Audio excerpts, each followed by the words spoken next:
G'day, mate. 40 here. So counting down, the new biography of Tucker Carlson drops at midnight. I can't wait. It is so good. They had a lengthy excerpt in the New Yorker that I just read, and I want to read some highlights from it. This book. All right. It is so much fun to read. All right. By Jason Zangli. It's called Hated by All the Right People, Tucker Carlson and the Unraveling of the Conservative Mind. In 2019, Carlson devoted an 11-minute monologue to the woes of Sydney, Nebraska, which had once thrived as the headquarters of the sporting goods chain Cabela's. After Cabela merged with Bass Pro Shops, the headquarters was closed, costing a town of 6,000 people more than 2,000 jobs. The merger, Carlson explained, was done at the behest of a hedge fund run by the Republican mega donor and Jewish philanthropist Paul Singer, which had taken an ownership stake in Cabela's and netted nearly $90 million after the merger drove up the retailer's short-term share price. Okay, I think you know where this is going. Jews are absolutely terrified of Tucker Carlson.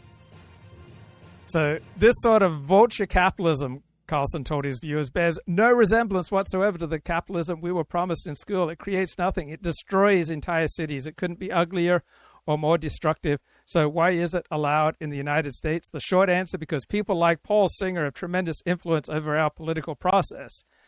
And your first reaction is, well, what would Mike Enoch think about this? So Mike Enoch, on his podcast, The Daily Shower, called out Tucker Carlson's remarks. He said that Carlson had begun the segment by describing how the notoriously anti-Semitic Henry Ford once raised the wages of his workers.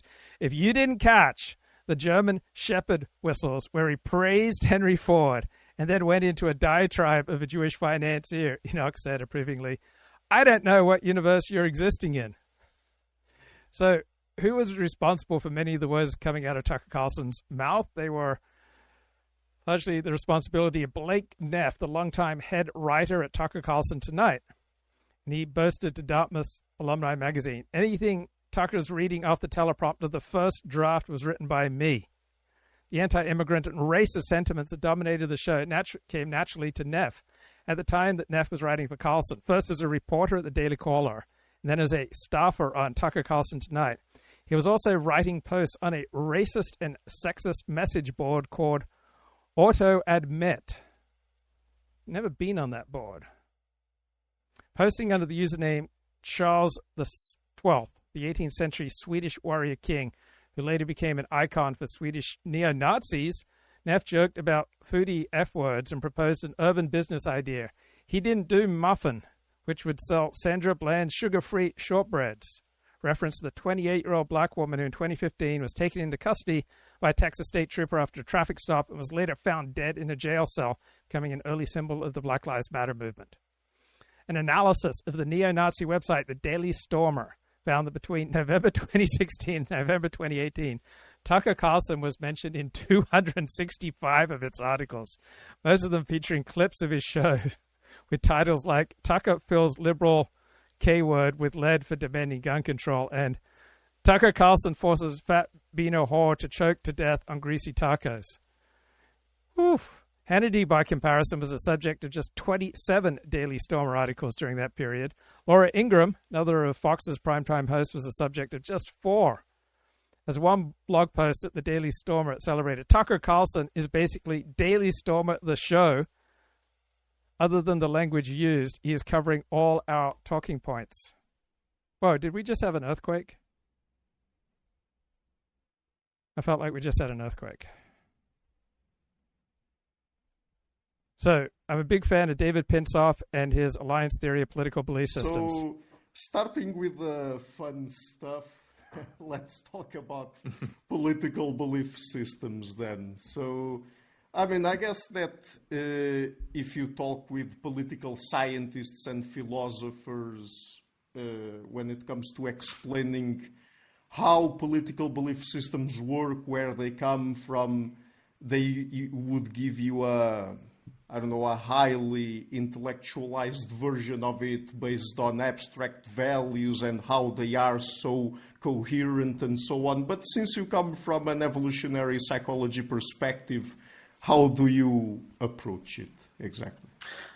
Yeah, so I have a kind of You know, a cheeky highly blog called Everything is Bullshit, and part of the shtick there is to call bullshit on things. And you could describe my academic paper, Strange Bedfellows, The Alliance Theory of Political Belief Systems, as a way of calling bullshit on that prevailing view of political ideology. So I really take aim at the idea that liberalism or conservatism, as they manifest in contemporary American society or other Western nations, represent coherent belief systems, reflect moral principles, reflect well thought out philosophies. I think they are much more strategic, chaotic, random than that. And I'd be happy to get into the details of how I'm grounding out that view. Okay, so, but just before we get into your view and start exploring it, what would you say are some of the most common explanations that people bring to the table when trying to explain where political belief systems come from? Yeah, so I'd say, broadly speaking, the most common approach to political belief systems is to point to some essential difference between people on either side of the political spectrum. So maybe that essential difference has to do with one's personality or one's psychological dispositions, one's traits, one's personal idiosyncrasies and quirks, the way one sees the world. And that's one common way of looking at it. The other way of looking at it is to say that they really pertain to differences in moral values.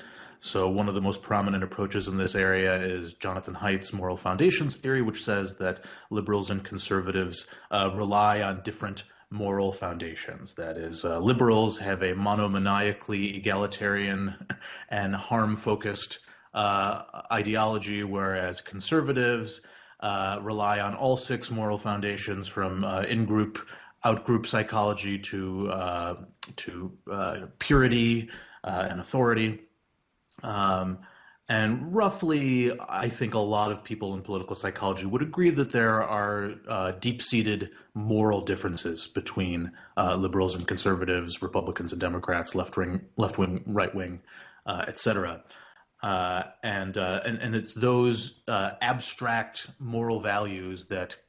So counting down just 10 hours and 20 minutes until this new Jason Zangali book drops. I emailed him for an interview, but I fear that I'm too low status. I'm in the wrong tribe. I don't think he's going to grant me with an interview. But you'll be glad to know he did give one to Jewish Insider.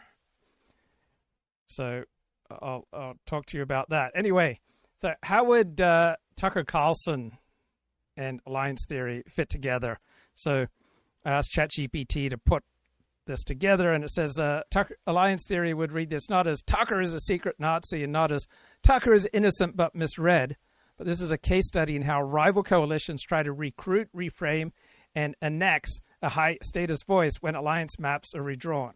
So we have three layers operating at once. So why does the Daily Stormer latch onto Tucker? So extremist sub-alliances are always hunting for bridge nodes into mainstream legitimacy. They do not need ideological purity. They need shared enemies, shared grievance language, shared status resentment, shared stories of betrayal by elites. So Tucker's core narrative after 2016 was global finance hollows out nations, cosmopolitan elites sacrifice local communities, the managerial class lies about immigration and culture, ordinary people are being dispossessed. So these are not Nazi doctrines. These are populist ones. But alliance theory predicts that any movement that frames power as hidden, transnational, elite, coordinated, morally corrupt, and responsible for national decline will attract attempts at symbolic capture by radical or conspiratorial factions who already believe in a shadowy elite story and are constantly trying to launder their worldview through respectable voices. So the Stormer is saying, this is our show. It's not proof of Tucker's intent. It is proof of a parasitic transitivity, a fringe coalition trying to root its own narrative through a far more powerful node. So they are saying, he names the same enemies we do, therefore he is one of us. So this is alliance appropriation. It's not alliance membership. The Paul Singer segment and dog whistle interpretation. So from an alliance theory perspective, the key move is not Jewish billionaire, but financial elite personalization. So populist movements need villains with faces. hedge funds, private equity, corporate raiders, shareholder primacy, short-termism, deindustrialization. So naming a specific financier is a classic populist narrative move. So when you have a minority group that is overrepresented in elite finance, a mass movement mobilized against elite finance and historical memory, including conspiracy traditions, then rival coalitions will automatically attempt to racialize the critique, whether or not Tucker intends that. So the extremist reaction, he praised Henry Ford, then he attacked a Jew. This is an attempt to recode a class critique as a racial and ethnic critique, pull Tucker's audience into a different rival map, and transform elites versus the people into Jews versus nation. So this is classic coalition capture maneuver. They're not discovering hidden Nazi signals coming from Tucker. They're trying to create a transitivity between Tucker's populist audience and their own racial frame.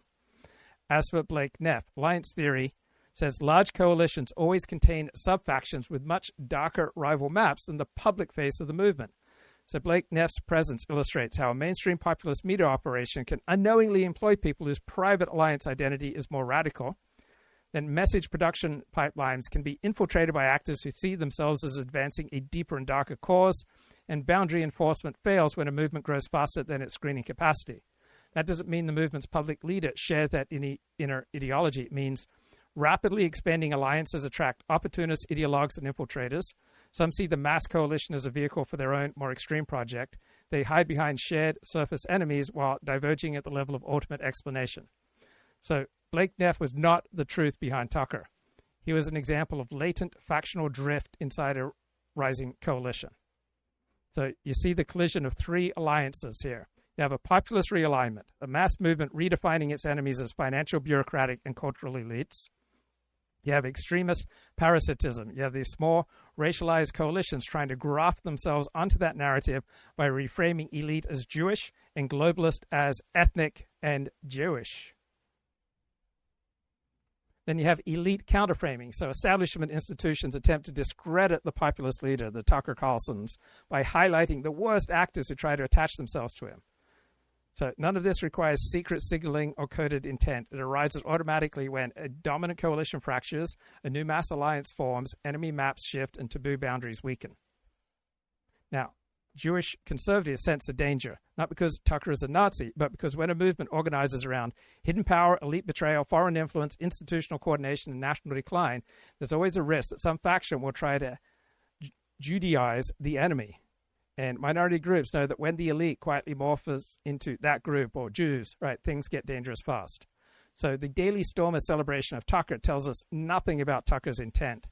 It tells us that extremist alliances behave when they see a mass movement cracking open elite legitimacy. They then try to ride it, reframe it, racialize it, claim it, and steer it. And then the question becomes, will the larger coalition resist that capture? Color and explain the contents of our political belief systems. They are the common thread that ties all our beliefs together, and I think that is mistaken. And what would you say are some of the biggest weaknesses, at least in your view, when it comes to hypotheses that are based on or try to explain political belief systems on the basis of abstract values? Because, I mean, it seems to me that sometimes... So let's talk about this title of the new book, Hated by All the Right People, Tucker Carlson and the Unraveling of the Conservative Mind. I can read your mind right now. You're saying, 40, what does alliance theory have to say about this title? And I'm glad you asked, because alliance theory would say the title is doing coalition work more than descriptive work. So hated by all the right people is a status signal. Tells the reader which alliance the author belongs to and which alliance he wants to flatter. So the people who hate Tucker are the morally legitimate elite. Being hated by them proves Tucker's corruption, and I, the author, stand with the elites. So the title performs three functions. It certifies the in-group. The right people are journalists and members of the elite, national security professionals, liberal academics, mainstream conservatives, institutional gatekeepers, right? So you know when you get this book, you can feel reassured that this book is speaking from inside that prestige network. It's not a bunch of grubby people creating this book. It's a prestige network. And Tucker is not just a critic of the elites. He is a defector. He's not controversial. He's not wrong. He's unraveling. Guys, we have psychological and moral collapse. It's not just ideological disagreement. You don't argue with defectors, you pathologize them. They're bad, they're sick. And the third function served by this title, it preemptively defines the rival map. So if Tucker is hated by the right people, then anyone who sympathizes with Tucker is the wrong people. So the book, with its title, is a boundary policing device, not just a biography, right? The title is not neutral, it's not a descriptor, it is a loyalty marker.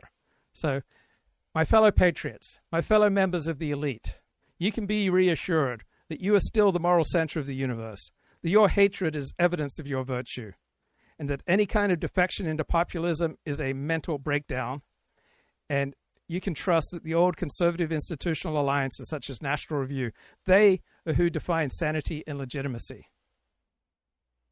So the title is not so much about Tucker, the title is about who gets to decide which hatreds count as honorable. And if you hate Tucker, this title should reassure you that that hatred is honorable.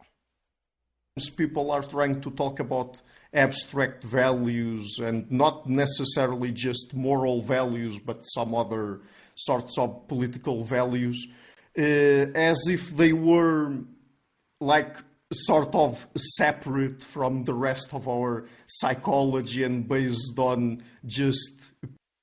So Jewish conservatives are terrified of Tucker Carlson, is what the author of this new book, Jason Zangli, tells Jewish Insider. So someone close to Tucker says that his turn against Israel when he concluded that all the people who were opposed to Tucker, to him, and to Trump after 2016 were big Israel supporters. So Tucker's like, all right, I'm just going to tick these people off by going after Israel. And that's where it started. And Bill Kristol looms large in the Tucker Carlson story. So Tucker used to be close to Bill Kristol. He was a protege of Bill Kristol, right? And the story that Tucker tells is that he was a young, naive, innocent writer. He just basically got into intellectual and ideological neoconservative bed with Bill Kristol and John Podhoretz and company.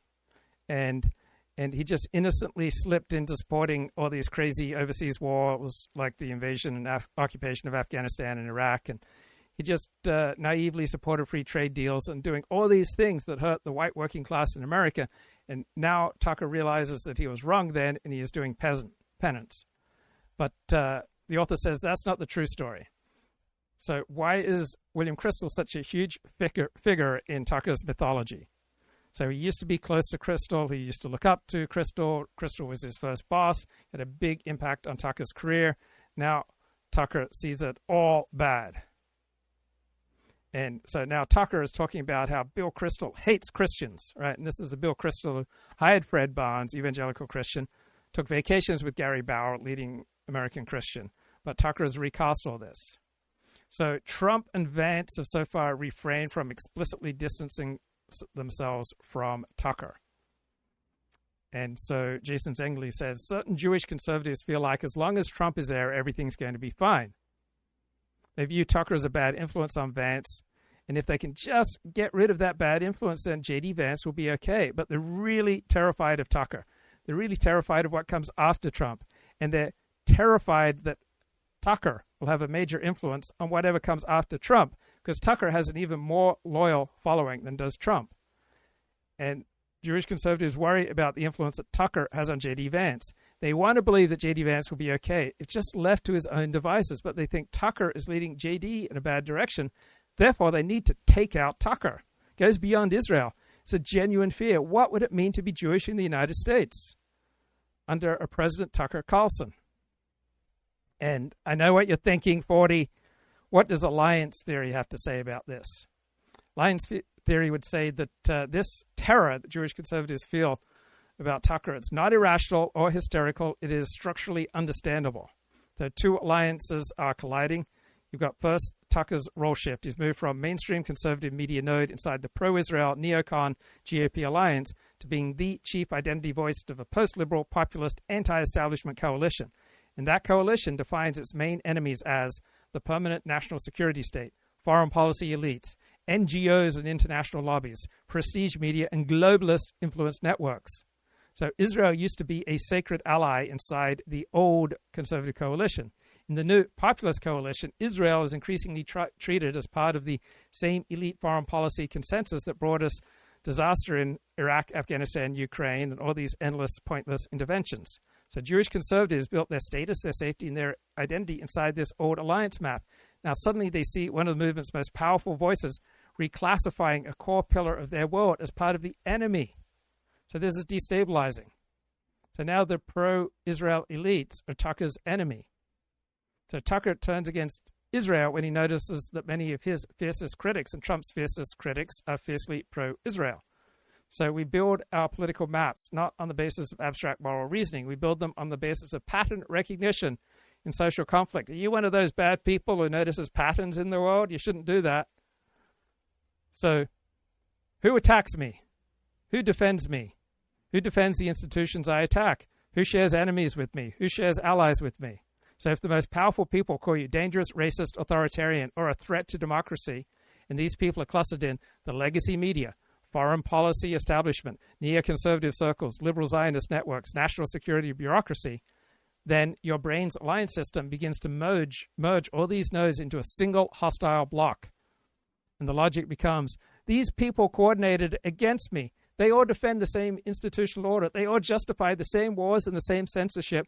They all treat me and my movement as illegitimate.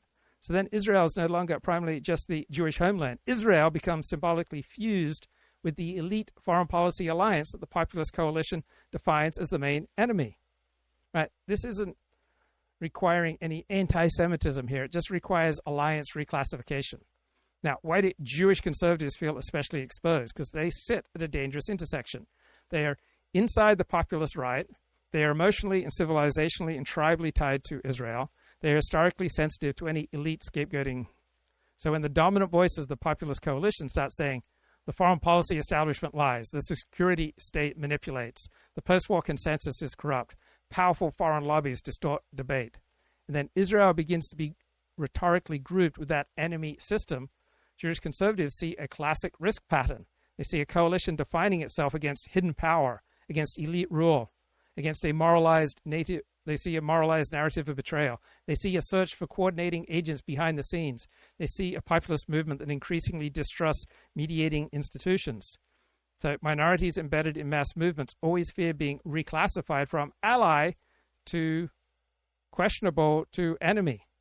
It's not because Tucker necessarily intends persecution, but alliance narratives, once they harden, quickly slide from this institution is powerful to this group is responsible. So are the fears of Jewish conservatives valid? Yes, in a structural sense. Not in the sense that Tucker is secretly planning a Holocaust, but in the sense that when a movement redraws its rival map around global elites, foreign influence, security state manipulation, censorship networks, transnational lobbies, any group strongly associated, fairly or unfairly, with one of those nodes becomes anxious. So this is rational alliance risk assessment. It's not paranoia.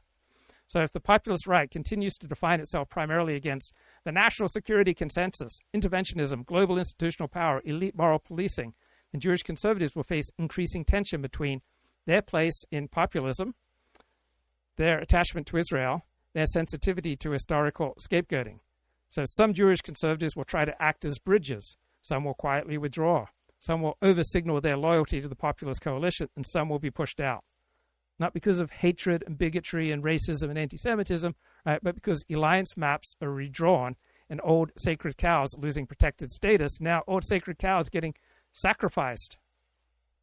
Pure rational philosophy or something like that. So what are your thoughts on that? Sure, yeah. I think the biggest problem with that view is that it's just fundamentally evolutionarily implausible. So if you actually look at what people who believe in these abstract values are saying, usually what they're saying is that these values are not self-interested. They're not helping a person advance their power or status or access to resources. They're not in the interests of one's self or one's kin. But they're also not group interested either, because if they were, then we would strategically endorse whatever values support our political allies, and reject them or flout them when they serve the interests of our political rivals. And when we have a wide variety of heterogeneous political allies, as we do in modern democracies with complex political coalitions, then we're going to see the strategic endorsement of moral values in one case to support one's allies, and the rejection of that moral value when it happens to support our rivals. And so that is basically identical to alliance theory, is that these values are not really held consistently, but are used strategically to support the interests of one's allies and oppose the interests of one's rivals. But the problem is, if these abstract values are not in our self-interest, and they're not in our political allies' interests or our group's interests, then that really rules out the only possible mechanisms by which these values could have evolved. Darwin once famously said that... So what will life be like for Jews under a President Tucker Carlson? So alliance theory says it won't be a repeat of the 1930s, but it will be a period of alliance anxiety, not pogroms. So the stress will be primarily symbolic, institutional, and psychological more than physical. So Jews would no longer be part of the default moral elite coalition. So for the last 70 years, American Jews have been unusually well-positioned, disproportionately well-positioned, according to the Nathan Cofnas default hypothesis, because they live in dominantly urban areas and they got high average IQs. So for the last 70 years, Jews have been disproportionately well-positioned inside media, academia, law, NGOs, foreign policy, civil rights institutions. Now, these institutions would all lose status and influence under a Tucker Carlson presidency. So the moral center of gravity in America would shift from a cosmopolitan liberal center dominated by Jews to a populist nationalist center that would tend to be more Jew skeptical.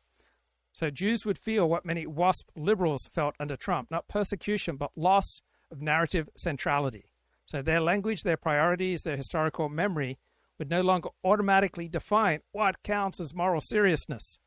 So Israel would lose sacred cow status. Israel would be treated as one nation among many. Israel would be treated as a strategic partner, not a moral lodestar.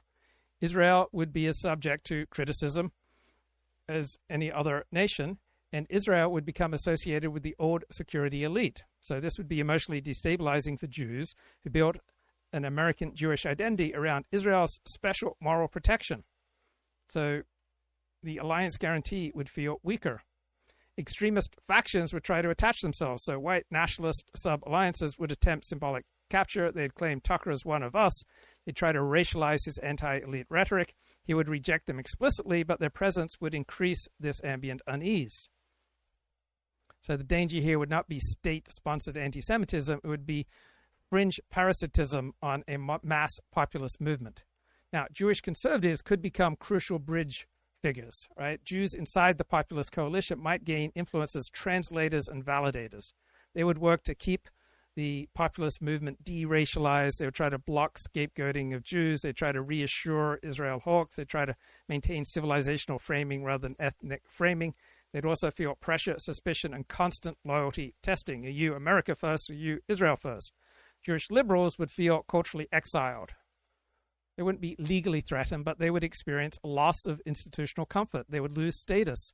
Their moral language would no longer command deference. They would be talked about rather than spoken with, and they'd be associated with the old regime, which is the enemy. So they would experience elite displacement more than minority persecution. So Jewish security consciousness would rise, not because of state policy, but because online radicalism would feel closer and more dangerous. Alliance rhetoric about elites would stir unease, and historical memory would sharpen threat sensitivity. So there'd be more Jewish private security, more community coordination, more vigilance, not necessarily more mass fear. The real tension would be over narrative, not physical safety. So the deepest shift would be this. Jews would no longer be the canonical symbol of historical victimhood in American moral discourse. Jews would become one group among many in an American nationalist story about civilizational survival, sovereignty, and elite betrayal. So a Tucker Carlson presidency would not make Jews physically unsafe. It would make Jews psychologically uneasy. It would make their place in the elite structure uncertain. Jews would have to diversify political alliances. They'd have to strengthen ties to the state rather than to elite NGOs. They'd have to rely less on moral deference. They'd have to rely more on their embeddedness in institutions. They'd have to accept that some of their sacred narratives would lose protected status, and Jews would become more subject to criticism like other groups. So the danger would not be pogroms, the danger would be misclassification into the enemy map. And Jews tend to be exquisitely sensitive to when a society's enemy map starts to blur and possibly include them. Something along the lines of things don't exist merely for the sake of beauty or for the sake of mere variety. They don't exist to delight man or the creator, right? And if you could show that the properties of an animal exhibited these benevolent properties, then that would be absolutely fatal to the theory of evolution. And I think a lot of people in political psychology are taking that kind of evolutionarily implausible view that we have these high-minded values that are nobly designed to make the world a better place. But that's just not the kind of thing that can evolve by natural selection. And so I think we actually need to get a bit more cynical about our supposed moral values in the same way that we're cynical about the mission statements and PR campaigns of big corporations. I don't think anyone thinks that Starbucks' actual goal is to nourish and inspire the human spirit, as it says on their website. I think most people, when trying to predict what Starbucks is going to do next, are going to ask themselves what will make Starbucks the most money. And I think we. So there were two dissident right Jews who destabilized and neutralized the alt-right. Nathan Cofnas, with his default hypothesis that Jewish disproportionate success in certain fields is due to high average Jewish IQs and the Jews disproportionately live in urban areas. Then Mike Benz said to the alt-right, the enemy is not the Jews, the enemy is its globalist hostile elite. So how do we account for the rise of Mike Benz from Frame Game Radio 2018 to where he is today? Right. So Mike Benz mapped the purported hidden alliance structure of power, and he named it. So during the first Trump presidency, the right felt it was being constrained by all these institutions it could not control: tech platforms, NGOs, intelligence-linked networks, universities, election monitoring groups, civil society coalitions, State Department-adjacent organizations. So the right felt the pressure, but they lacked a coherent enemy map. Mike Benz supplied the enemy map. He translated all these diffuse grievances into a concrete alliance story and map. He mapped who coordinates with whom, which NGOs link to which agencies, how censorship, funding, foreign policy, narrative control interlock, how civil society functions as a regime maintenance layer. So alliance theory says movements need three things to consolidate: a shared enemy, story of how power works, and a narrator makes the story feel intelligible and actionable. So Benz became that narrator. So he came from inside the State Department. That gave him credibility as a defector, not just a critic.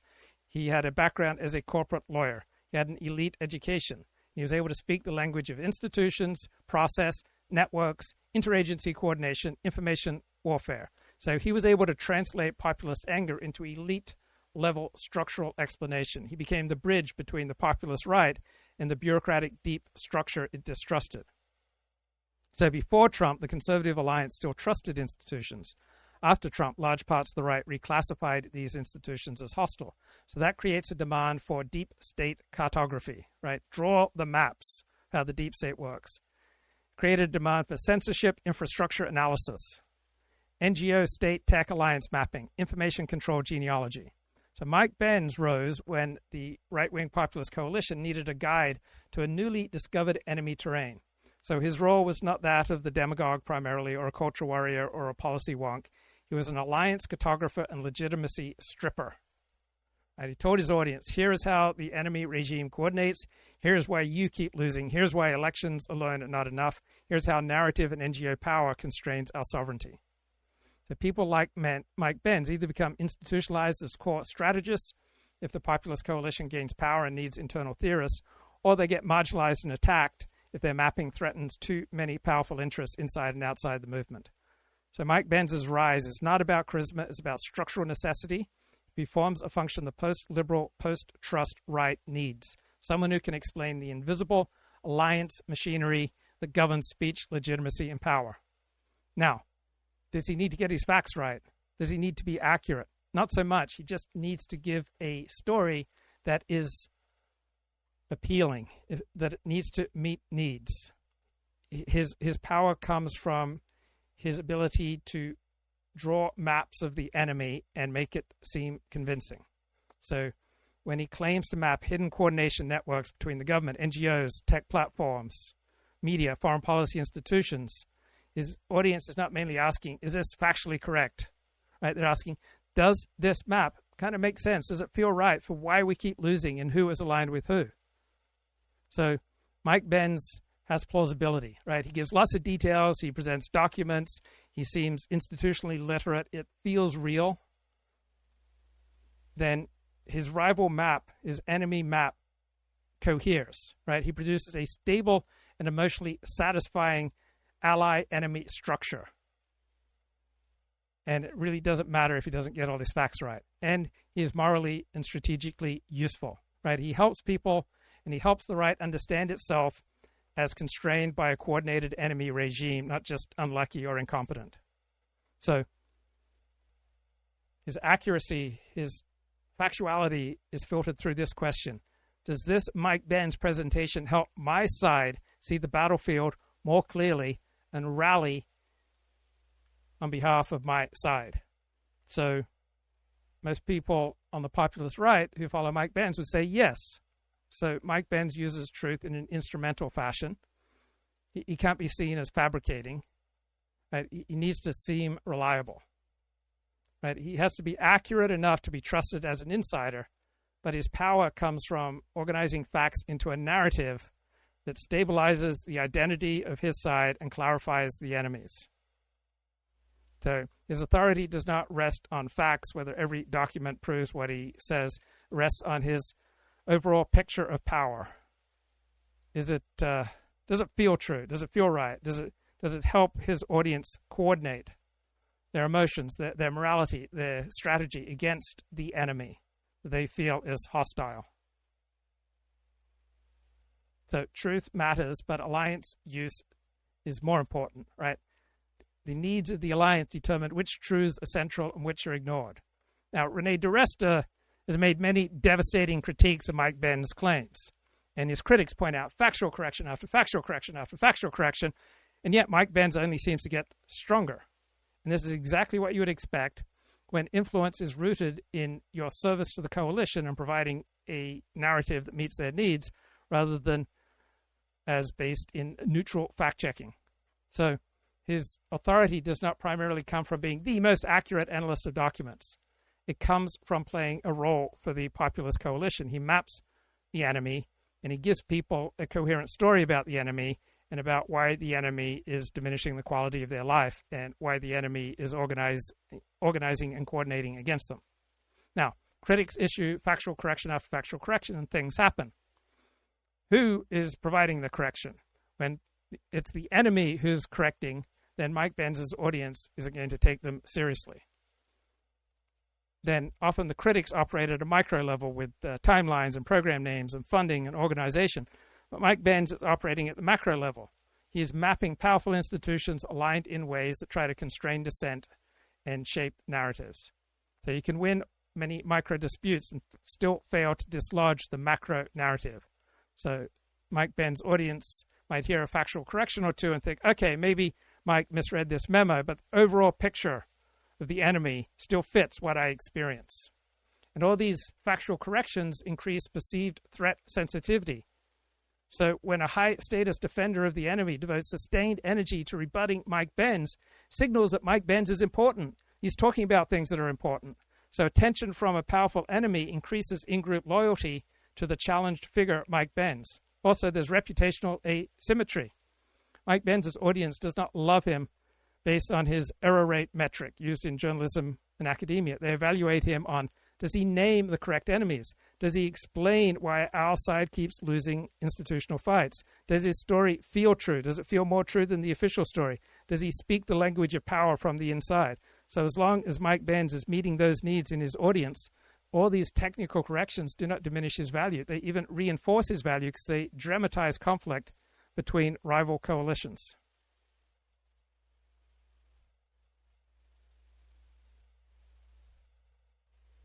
the other issues that we watch play out. We have some record cold air that's going to come moving in over the next couple of days. And that beyond that, we are going to be watching for an opportunity of these cold temperatures to continue to take shape as we head into the middle of the week. So diving temperatures going through the weekend, we continue with those. And some of his agents are going to leave Minneapolis as soon as tomorrow. This is Tom Homan makes his way to the state. That was the president earlier today telling everybody that he was going to send Tom Homan there. Also, President Trump had a phone call today with Minnesota Governor Tim Walz, calling on the governor to hand over all the criminal illegal aliens. But Walz claims his state honors all immigration detainers. Here's Caroline Levitt. She was in the briefing room earlier today. This tragedy occurred as a result of a deliberate and hostile resistance by Democrat leaders in Minnesota. Governor Walz and Mayor Frey have shamefully blocked local and state police from cooperating with ICE, actively inhibiting efforts to arrest violent criminals.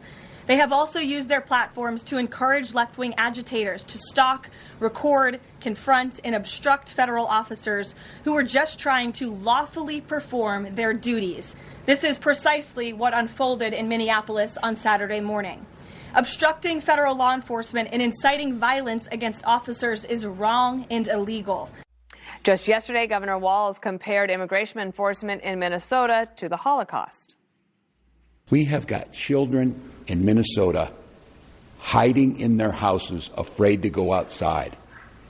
Many of us grew up reading that story of Anne Frank. Somebody's going to write that children's story about Minnesota. Okay, so a little hyperbole there. Tomorrow is actually Holocaust Remembrance Day, so who knows what he'll come up with by then. But, Jesse, the president also put out a Truth Social statement saying that they had a good call and that they have some sort of... So Renee DiResta, I think, is pretty sharp in her factual corrections of Mike Benz. And so she is defending institutions such as universities and NGOs and an elite who wants to restrict speech. So I find that when Renee DiResta goes up against Mike Benz, Renee DiResta is factually correct virtually every time of which I'm aware.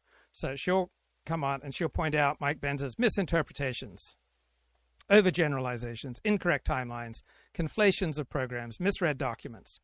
And she acts as a boundary guardian for the existing elite alliance. Right? She'll say, this is not how our system works. These institutions are not coordinated the way you claim. These inferences are irresponsible. And her corrections are usually factually valid. But factual correction does not change people's political views. It does not dissolve the friend-enemy distinction. So if the audience has already reclassified institutions as hostile, then her technical corrections on behalf of those institutions is processed by Mike Benz viewers as damage control, narrative defense, regime self-exculpation. So even when she's accurate, she doesn't collapse the deeper belief that a coordinated elite system exists and it is constraining us. So her corrections land as, you're wrong about this detail, but her corrections are heard as, they are trying to protect themselves. And her corrections even strengthen Mike Benz's status, because she is a high-status defender of the system. She's investing energy in rebutting Mike Benz. It signals that Mike Benz is hitting something sensitive and important. Why are they so nervous if nothing is there?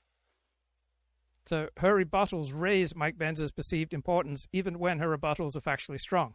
So the real battlefield here is narrative coherence, not facts. Mike Benz's influence depends on whether his story provides a coherent explanation of power, a sense of hidden coordination on the part of enemies, a moral framing of betrayal and control, a map that fits people's lived experience.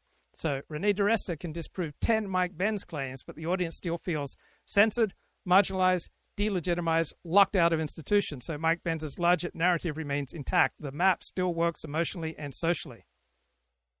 So factual corrections would only bite Mike Benz when they come from defectors of his camp, not incumbents, when they destroy his map of the enemy, not just details, when they show internal contradictions that break the coalition behind Mike Benz, when they demonstrate the supposed coordination is actually fragmentation, or when the correction offers a better, more satisfying explanation and narrative story of power. So perhaps a former insider on Mike Benz's own side, someone who shares his audience's identity, that person can do more damage with one calm contradiction than 100 institutional fact checks. So René DiResta is winning the factual skirmishes. Mike Benz is winning the alliance war, because this contest is not primarily over what is true. Contest is over which coalition gets to define who is trustworthy, who is coordinating, who is lying, who is protecting whom, and what is the real structure of power. Now, how to understand the shift from Mike Benz's frame game radio on the alt-right in 2018 to Mike Benz, right? How did he move from being a niche analyst inside a small epistemic sub-alliance to becoming a personal alliance hub for a larger Republican coalition? So as frame game radio, Mike Benz was operating on a boutique insider platform. He had a small audience, highly online, an audience already hostile to mainstream institutions. His role there was technical. He mapped narratives, NGOs, programs, information flows for people who shared his enemy map. He was a specialist serving in the existing micro-coalition. Then he becomes the brand, the focal point, and the loyalty anchor when he stops being a commentator and becomes a coordination node. So he shifted from explanation to identity. So as frame game radio, he explained how power works. As Mike Benz, he embodied power. Right? He offered a place where his audience could go to feel aligned, validated, and oriented against a common enemy. So by breaking out under his real name, he made himself easier to connect with and to root through. So podcasts, interviews, X, Substack, YouTube, donor networks, political figures, Mike Benz becomes a bridge between populist audiences, tech right circles, foreign policy dissidents, institutional defectors. So this raises his structural value. He's now an ex-State Department figure. So he moves from technical cartographer to movement intellectual. So frame game radio is primarily about frames. Mike Benz is primarily about the regime, the enemy regime, and how censorship, NGOs, intelligence, diplomacy, and civil society form a single coordinated system that holds you down. So this is a narrative that the large populist coalition needs to see itself as a unified counter-alliance rather than just a collection of grievances. So the rebranding matters. Alliance theory says names signal role. Frame games radio sounds like a tool. Mike Benz is a leader.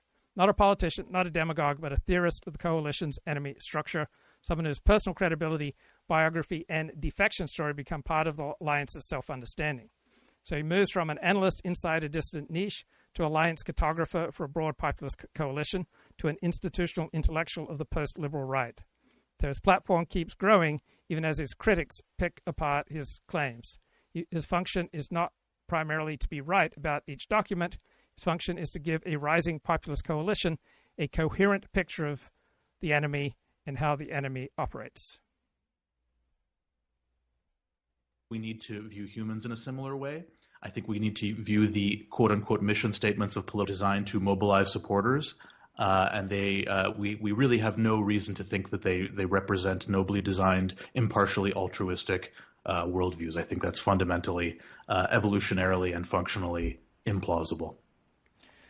And a very interesting question here is if people's political beliefs are even consistent. That is, and of course that might mean different things, but I guess that what people mean by consistent here is that, for example, if someone says they are from the left or from the right, or a Republican, a Democrat, a Libertarian, an authoritarian, or something like that, there's sort of a checklist, and they check all the points when it comes to the political beliefs that you usually associate with either side of the political spectrum. But, I mean, there are, I guess, very... The answer is no, right? Politics isn't about moral and philosophical consistency. It's about building a coalition that's strong and broad enough to seize power. So what is the New York Times business model from the perspective of alliance theory? New York Times is not mainly selling news and information. It is selling elite alliance coordination. Its real product is not news. It is legitimacy, moral framing, status signaling, rival mapping, boundary enforcement. Who does the Times serve? Right? Not just readers. The Times serves the professional class, the elite, the managers, the academics, NGO staff, policy elites, cultural institutions, globalist business networks. This elite needs a shared narrative about who is respectable, who is dangerous, what counts as science, what counts as democracy, what counts as hate, what is extremism, and what policies are beyond debate. So the New York Times is the priesthood that certifies these judgments. Its business model is based on selling subscriptions. People pay to belong to the moral elite. If you read the New York Times, it signals I am a good person, I am educated, I am decent, and I am on the right side of history. It is a status badge. You get narrative synchronization for institutions. Universities, corporations, NGOs, foundations, courts, and bureaucracies need a common moral language. The New York Times supplies it every day. This reduces coordination costs among the elite alliances. The New York Times provides boundary policing. The New York Times tells its coalition which questions are legitimate, which questions are dangerous, which people are fringe, which views are misinformation, which findings are harmful, which speech must be constrained. So this keeps the left-wing alliance morally coherent. The New York Times agenda is setting the agenda, not finding facts. The New York Times decide what must be talked about, what must not be talked about. Silence is as important as coverage. The New York Times provides reputational laundering. It provides coverage to justify the actions of institutions. If the New York Times frames something as necessary, ethical, or inevitable, elites can act with moral cover. Why is the New York Times hostile to certain types of science? Because certain empirical scientific findings threaten DEI regimes, policy legitimacy, moral narratives, funding structures, professional status hierarchies. So the New York Times does not evaluate these empirical findings as hypotheses. It evaluates them as threats to alliance stability. So you get the language: dangerous, misuse, stigmatizing, extremist, adjacent, undermines trust. So these are not scientific categories. These are alliance defense categories. Now, why do New York Times readers tolerate so much bad reporting on taboo topics? Because the value of the New York Times is not in truth and accuracy. The value comes from reassurance. New York Times tells its audience, your worldview is correct, your moral instincts are noble, your enemies are wicked, your status is deserved, your power is legitimate. Right? This is the emotional identity service that people pay for. The New York Times is a legitimacy factory, a moral court, a status certification authority, a rival map, enemy map distributor, and a taboo enforcement agency. It's not about discovering the truth. It is about maintaining a coalition. This business model works because the elites will always pay to be told that they are good people, their power is justified, and dangerous truths are not really truths at all. Very good criticisms of that. For example, back in 2018, I interviewed Robert Kurzban, and he has a very good book about that, and he sort of shows, I think, to some extent that people are not really consistent, at least if we look at things from expecting that people, again, check all of the boxes when it comes to a particular political ideology. And there are things that perhaps, even if I, for example, identify... Man, this guy's questions are way too long. All right, let's go to the chat. Bob says, Jews are afraid of Christian nationalist J.D. Vance and his Hindu wife. Both Mike Enoch and the Daily Stormer get a mention in the new book. Eric Stryker, maybe not so much. He'll be sore. Peter Brimlow compared Stephen Miller to Benjamin Disraeli on his Tucker Carlson interview. Disraeli, of Jewish background, converted to Christianity and created a conservative alliance in British politics that lasted for generations. Brimlow also predicted that Stephen Miller will be the first Jewish president of America. Does Tucker Carlson have managerial and political acumen? From the river to the sea, occupied England must be free. Bob says, I read Patrick Cockburn's biography of al-Sadr today, the leader of the Shia insurgency in Iraq after the American invasion. It's about how the Shia cleric survived the Saddam regime, struggled to manage a fragile alliance after the American invasion. You should ask ChatGPT, how does this biography, how would this biography be improved by a clearer understanding of alliance theory? Muqtada al-Sadr, what a guy. Muqtada al-Sadr's father, brothers, and father-in-law were all killed by Saddam, but Muqtada survived by playing dumb. So I wonder what alliance theory would have to say about the career trajectory of Muqtada al-Sadr. As a Republican, I might agree with some points, on some points with the Democrats and vice versa. So are people's political beliefs really consistent or not? Yeah, so it's a complicated question in that I think the way that a lot of political scientists think about consistency is misguided. So a lot of political scientists will think that, if you support, say, Christian fundamentalist morality, anti-abortion, anti-recreational drugs, anti-gay rights, and you also endorse free market libertarianism, that is a consistent moral philosophy. And insofar as you deviate from that, then you're inconsistent.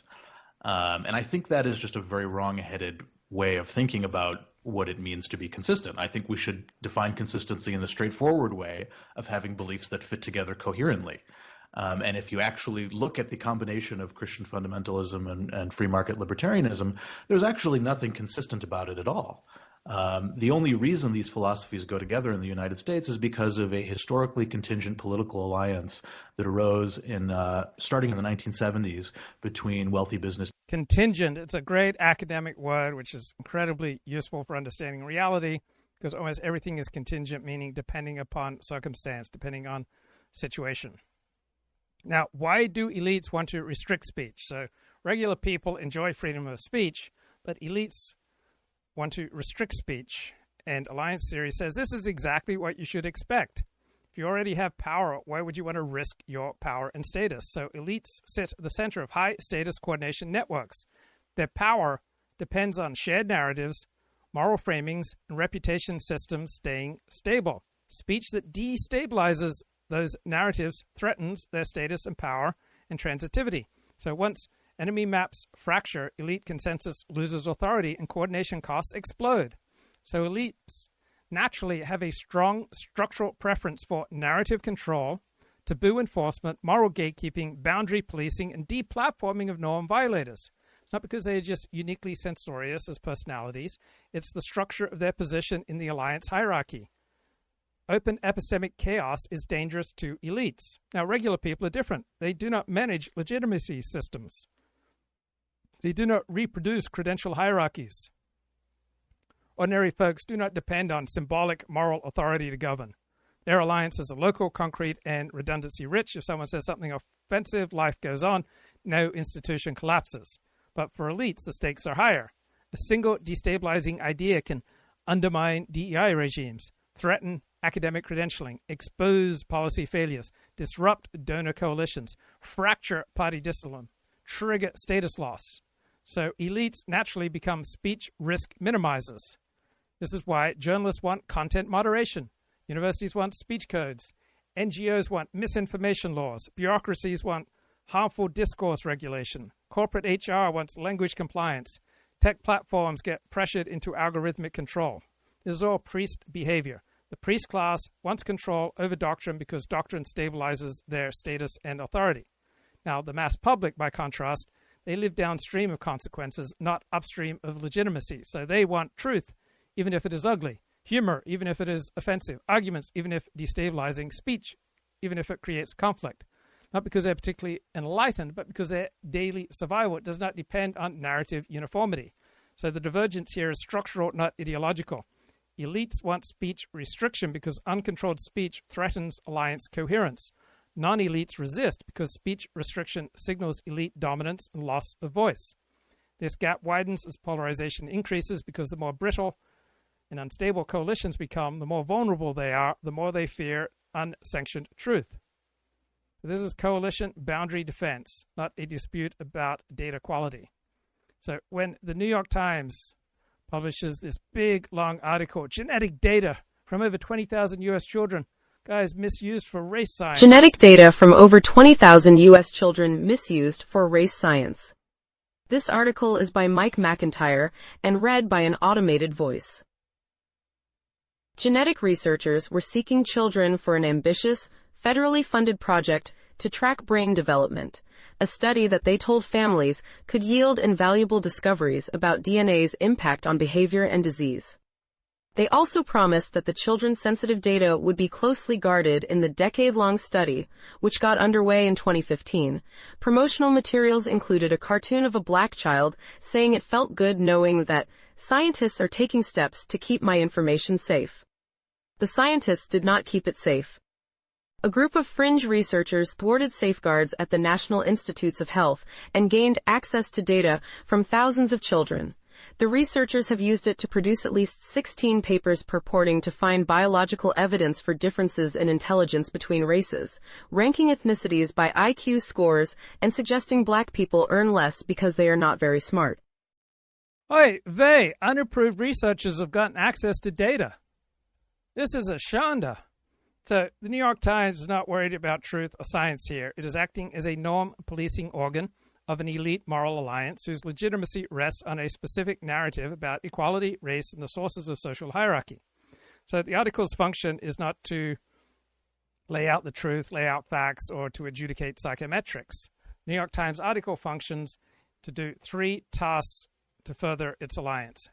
Identify the enemy, right? You got researchers who are fringe. They're into race science. They're white nationalist adjacent, right? They are outside the moral perimeter, right?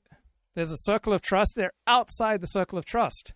So their empirical claims, their truth claims, do not require any engagement, right? They are contamination, right? They do not provide propositions. So the New York Times is here to harden boundaries. We need strong boundaries against these unapproved researchers, right? We need NIH data access rules. We need prohibitions on any stigmatizing research. We need tighter controls, right? We need to prevent any transitivity, any connection between elite institutions and any conclusions, facts, or narratives that would destabilize elite rule. So when you have a data threat set that might produce results that destabilize elite rule or the elite's coalition's moral narrative, then you must reframe access. It's a security issue, guys. It's an ethics issue. It's a safety issue. We have to minimize harm. We have to protect the status of our elites. We have to protect the status of universities, the mainstream media, civil rights, NGOs, and DEI bureaucracies, right? They have a prestige network, and their authority depends on the claim that all group disparities are environmentally caused and therefore socially remediable through certain left-wing policies. Any findings that suggest anything different threaten funding, moral authority, policy legitimacy, professional status, careers. You don't want to threaten the careers of the elites, do you?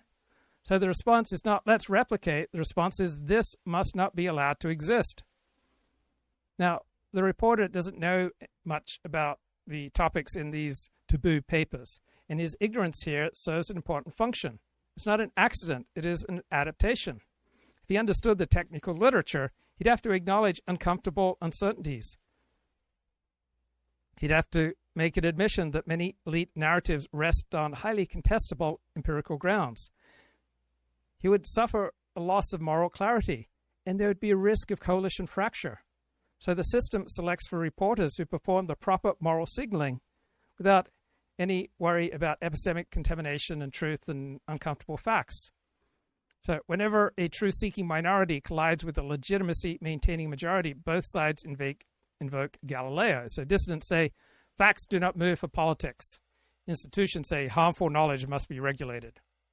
So we get this exact pattern whenever facts and data threaten status and identity and power, when identity threatens institutions, when institutions threaten free inquiry. Now we've got security and foreign adversary, right? This is classic threat laundering. Moral condemnation alone is not enough. We have to reframe this issue as national security. It's about the children, guys, child safety. It's about data misuse. It's about extremism. It's about foreign infiltration, right? Whatever narrative we need to come up with to allow elite coercive control to be justified without openly admitting that the real concern here is about status and ideology, not about truth. So what the story is about, not IQ, not privacy, not ethics, not China. It's about who gets to define which facts are allowed to exist inside the alliance reality model. So as long as elite legitimacy depends on a strong environmental-only explanation for group outcomes, any research that destabilizes that narrative will be delegitimized, defunded, restricted from data, reframed as immoral, linked to extremism, and policed by journalists rather than debated by scientists. And the more robust the evidence becomes, the more robust the data becomes, the more intense the moralization will grow. So elite networks, universities, media, NGOs rely on a specific narrative. All group disparities result from environmental factors. So any data that suggests any 1%, 5%, 10% biological or genetic contribution to these group differences, it threatens the status protection of elite groups. So we must suppress, we must reframe access to data as a matter of ethics or security. We must have coercive control. So the reporter, Mike McIntyre, is an investigative journalist. He's not a science reporter. So he's here to focus on moral signals. He wants to frame the story around the misuse of data and security failures. Doesn't want to engage with psychometrics and the persistent nature of group differences. So he gets to categorize these dissident researcher findings as contamination. And he gets to call their research stigmatizing. When you do that, then you can justify restricting access to data that were originally intended for open science. But open science, man, that creates chaos. We need regulated knowledge. Because open access, man, open access to data, that threatens the status and power and identity and policy legitimacy of the dominant coalition. And you would not want that, would you? People and pro-life evangelicals. And that alliance does not exist in many other countries. In fact, in other countries, you see free market libertarianism being combined with more secular ideology, with being pro-choice. And so this peculiar alliance that exists in the United States is not a reflection of some deep, feature of human nature that these issues have to go together. I think they are much more historically contingent and arbitrary than we like to think. And so I don't think that political belief systems are consistent in the sense of reflecting coherent philosophies or consistently held moral principles. And I go through a lot of examples in the paper of ideological inconsistencies that are really hard to explain from that perspective, but easy to explain from my perspective. Okay, but wait a minute, because at this point someone might come in and say, okay, but perhaps that's true. And their policy preferences really depend on, whether the policy is uninformed or at the very least not as more consistent than just the general population. Yeah, so that's generally the standard view in political science, which is that the masses are generally...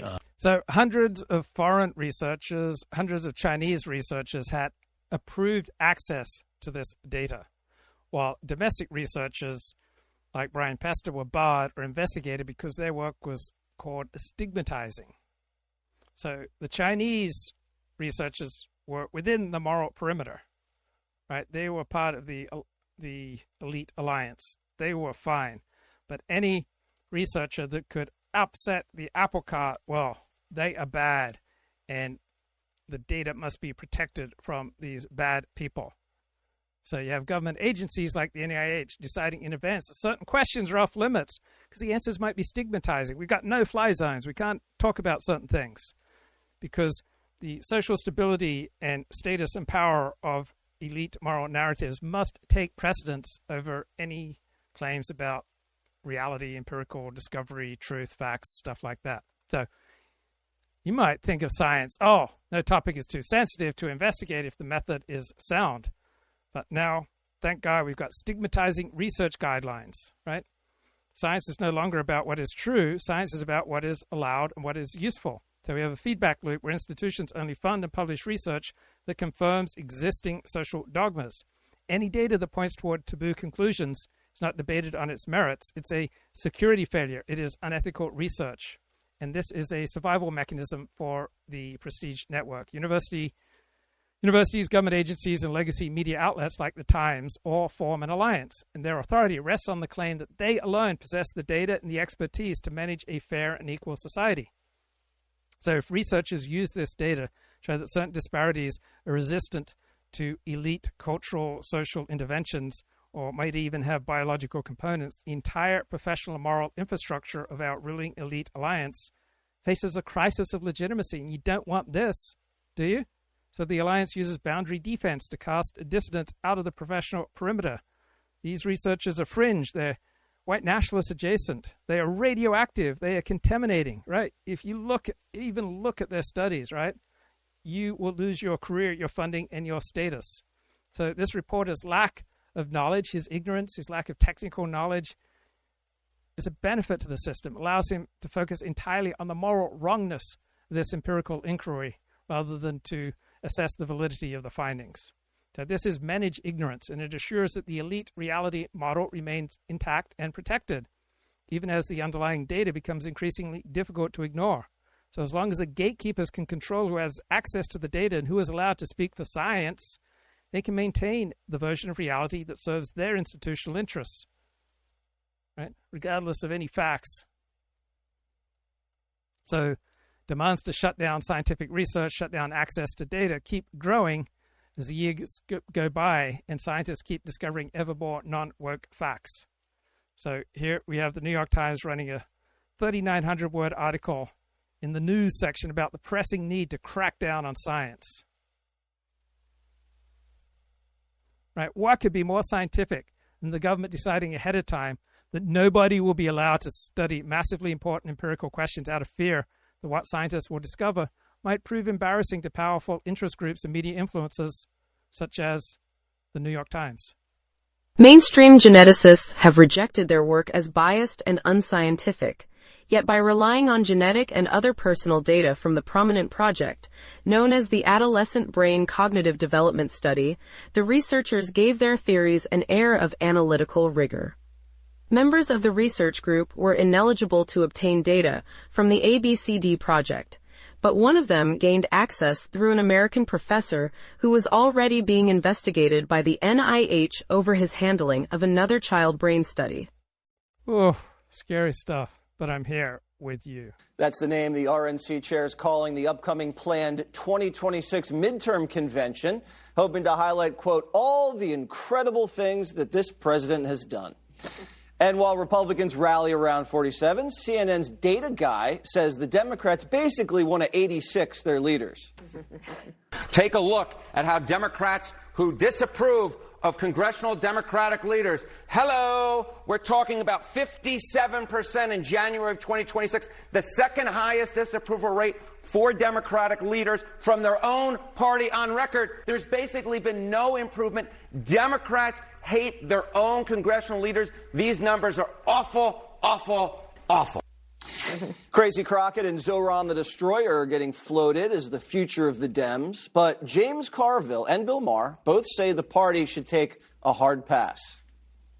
Crockett has said that Hispanics who voted for Trump have a slave mentality. That's not very smart. That will bite you in a general election. Democrats seem to be having this debate whether or not Mayor Mamdani is a socialist or a democratic socialist.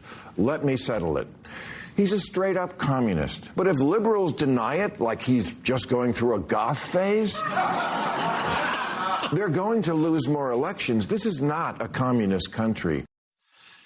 Kaylee, the midterm convention, what are your thoughts? I love it, and here's why.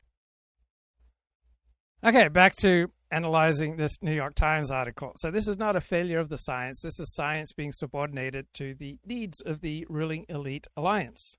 So if truth, if facts, if any empirical question threatens a coalition's power, its moral narrative, its funding, its status hierarchy, its policy legitimacy, the coalition must preempt the risk by redefining the question itself as illegitimate.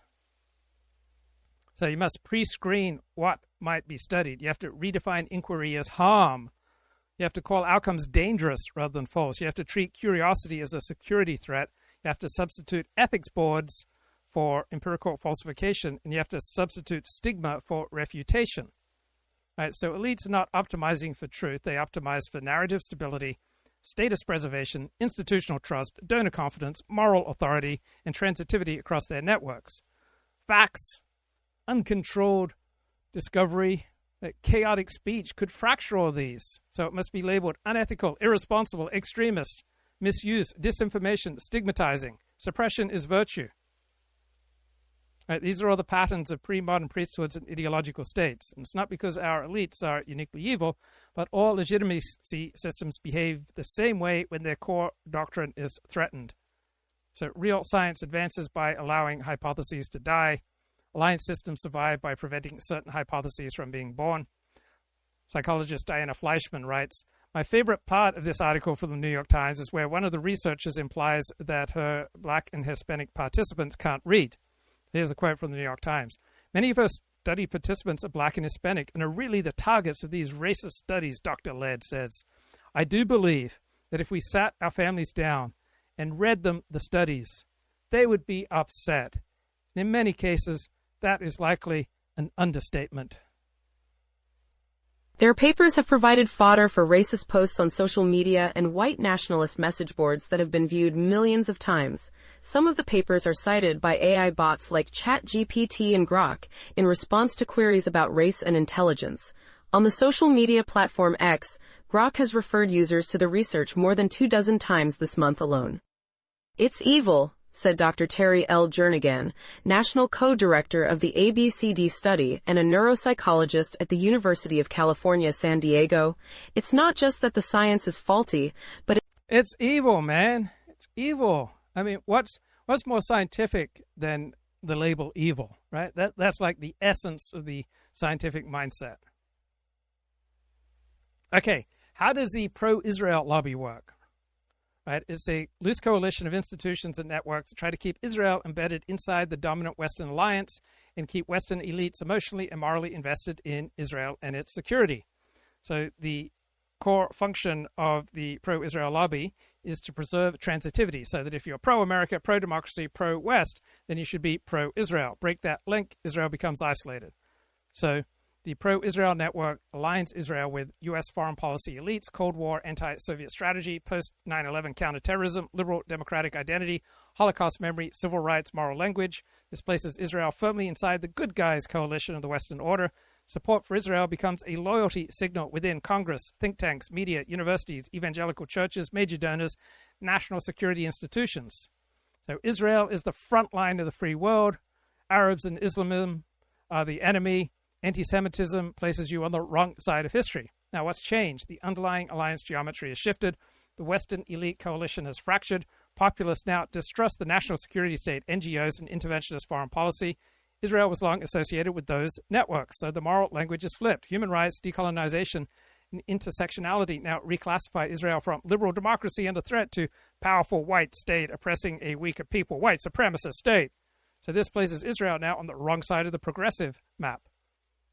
Now, young people are less shaped by memory of the Cold War and the Holocaust, and they're more shaped by post-colonial theory, anti-imperial narratives, campus identity politics, global South solidarity frames. So the old moral transitivity no longer holds. So the pro-Israel alliance adjusts. We see it trying to re-embed in civilizational rather than liberal language. Instead of talking about Israel's shared democratic values, the argument now shifts to Judeo-Christian civilization, Western heritage. Israel's the front line against jihadism, cultural continuity, religious freedom. So these are appeals to populist and conservative alliances that no longer trust liberal institutions, but still think in terms of civilization. So building security state and tech state transitivity, cyber, missile defense, counterterror, AI, intelligence sharing. Whatever your ideology, you need Israel operationally. So this is alliance utility rather than moral appeal. So I do notice fewer moral appeals for Israel these days. So the pro-Israel network increasingly accepts that some spaces will be lost on campus, and so they're shifting resources toward state governments, police and security partnerships, Christian evangelicals, immigrant communities, non-Western states wary of Islamism, and quiet ties with Gulf regimes. So they're hedging against moral reclassification by diversifying their patrons.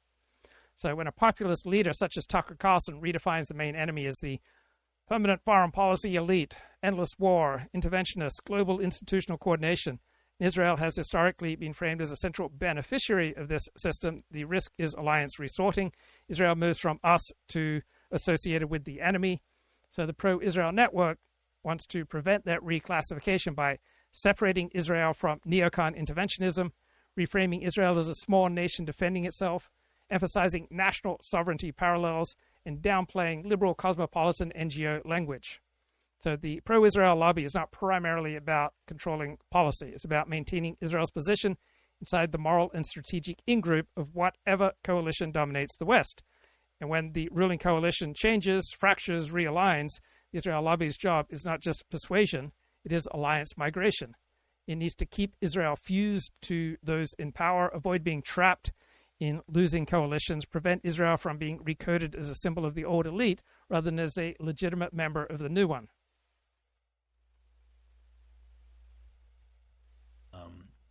Uninformed, or at the very least not as well informed as their elite counterparts, and they sort of lack quote unquote ideological consistency. And the dominant explanation for mass opinion is that it's group centric. That is, it's rooted in sort of group attachments, group prejudices, group allegiances, and their policy preferences really depend on, whether the policy is benefiting groups they like or groups they don't like. And if it's benefiting a group they like, then they like the policy. And if it's benefiting a group they don't like, then they don't like it. And that's really the dominant approach to explaining the political beliefs of the mass public. And what's interesting is that the group attitudes of the mass public do not necessarily align with the group attitudes of political elites. That is, they're much more chaotic and unpredictable. What I want to argue is that the political beliefs of elites are in fact just as group-centric as the political beliefs of the mass public. It is just that the groups around which they center are a different set of groups, and the beliefs might be a more sophisticated set of rationalizations befitting of more intelligent, highly educated people. But that's really the only difference. That is, you see these complex political coalitions and alliances, and the most politically informed people are most attentive to the details of those political coalitions and are most willing to align themselves with those coalitions and accommodate new alliances and oppose the enemy of their enemy and befriend the ally of their ally. And that kind of loyalty and engagement is what ultimately drives their beliefs, their loyalty to the coalition as a whole, not any kind of So you're thinking, 40, tell me, how does alliance theory explain the career trajectory of Matt Drudge? So he didn't become powerful by reporting. He became powerful by curating what mattered to a rising conservative populist alliance before that alliance had its own media infrastructure. So in the 1990s, you had legacy media ruled by a liberal elite. Conservatives were dispersed, low status, poorly coordinated, and the internet was this low-cost rival coordination channel. So Matt Drudge became the first major agenda setter for the counter-elite populist conservative coalition, and he performed three key alliance functions. He spotlighted the enemy, told the right who the real enemies were, the Clintons, media bias, cultural elites, bureaucrats, scandals that proved corruption. He created transitivity, so he linked the stories across outlets. He created a shared information space that allowed conservative actors, donors, activists, and voters to see the same map of the enemy.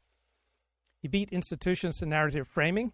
So first framing often wins because it defines moral interpretation before facts settle. Then Drudge became strange and drifted. So once the conservative alliance professionalized, it built its own cable networks, think tanks, digital empires, donor-funded media, social platforms. Matt Drudge's role as central coordinator became less necessary. The alliance no longer needed a single choke point. It had redundancy. Coalition itself split. You had institutional conservatives, populists, nationalists, libertarians, tech right, culture warriors. Drudge began to signal ambivalence and hostility towards Trump and the populist turn. So when a focal node no longer mirrors the dominant rival map, it loses transitivity. People stop rooting through it. Its influence collapsed fast, not because he was wrong, not because he was old, not because of a better design, because Matt Drudge stopped reinforcing the emotional identity of the dominant populist, nationalist, conservative faction. He became unpredictable in loyalty signaling, and he no longer served as a morale and enemy clarity engine. So, in a polarized coalition, his neutrality and contrarianism read as defection. So he was a one-man Fox News before Fox News. He was a pre-social media narrative switchboard. He was a proto-influencer without a persona.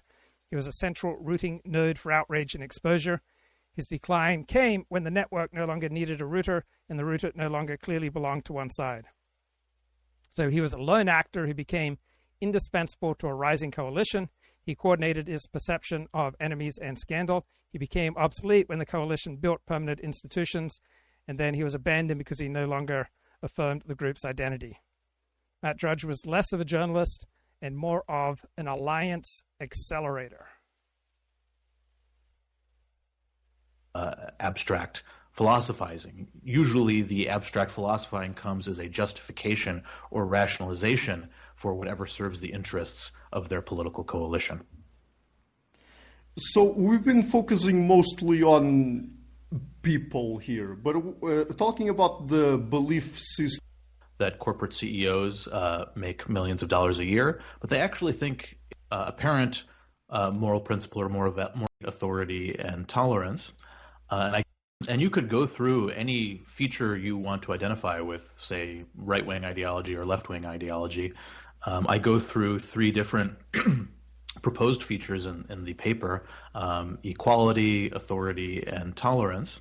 And I go through each feature and show how the apparent moral principle or moral value is actually not held consistently. And it's only brought forward when it's in the interests of one's political allies, and it is flouted and rejected when it happens to benefit other groups, especially one's political rivals. So to take an example from the equality domain, liberals think it is unfair that corporate CEOs make millions of dollars a year, but they actually think it's fair for Hollywood movie stars to make millions of dollars a year. And so that would be an example of the type of ideological inconsistency I'm talking about, especially when you consider the fact that corporate CEOs are widely associated with conservatives and Hollywood movie stars are widely associated with liberals. And what's interesting is that you actually see the reversal among conservatives. Conservatives actually think that it's unfair for Hollywood movie stars to make millions of dollars a year. And so as soon as you swap in different groups that people feel allegiance or rivalry towards, you. So I'm a big fan of the late academic and author Peter Novick, and he published this book around 1987, That Noble Dream, The Objectivity Question and the American Historical Profession. So you're saying, 40, tell me, what would alliance theory say about this book? So it would view it not as some kind of technical history of historiography, but it's a story about an elite alliance around a powerful statist regime, around the idea of objectivity, and then how that regime coordinated a professional class of historians. So objectivity serves historians as an alliance stabilizer, right? It gives historians a coalition glue for the American historical profession. It wasn't just some kind of epistemic ideal. It was a moral marker. It told the world, we are not partisan. We don't push ideology. We are above faction. We speak for truth. So that made historians valuable allies to universities, government commissions, textbook boards, publishers, media institutions, foundations, and donors. So the objectivity claim by historians was not just a method, it was a status credential. And it let historians enter elite institutional networks with moral legitimacy. It was also a boundary marker against rivals. Coalitions need clear boundaries. So for academic historians, objectivity was a clear boundary marker against rivals. It distinguished them from polemicists, made them indispensable to schools and museums. It justified their access to archives and funding. It positioned them between scholars and the public. So it conserved and preserved the profession's status, and it helped historians monopolize certain moral terrains, such as civil rights history, national memory projects, war commemoration, institutional legitimacy, without being seen as partisan. So objectivity created a coordination signal for this coalition. Peer review became a loyalty test. Citation networks became moral signals.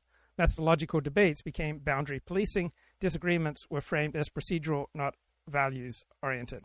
So careers were based not just on truth and accuracy, but to performance of loyalty to a particular ideal that was in the profession's interest. So those who fit this normative frame got placement, funding, reputation, jobs, tenure. Those who challenged the dominant frame risked marginalization. They couldn't move ahead. Now, that objectivity is always contested, such as by feminists, post-colonial critics, Marxists, cultural historians. These are all internal alliance pressures, right? Different sub-coalitions within history have different enemy map. Some want objectivity for institutional acceptance. Others want political relevance and moral critique.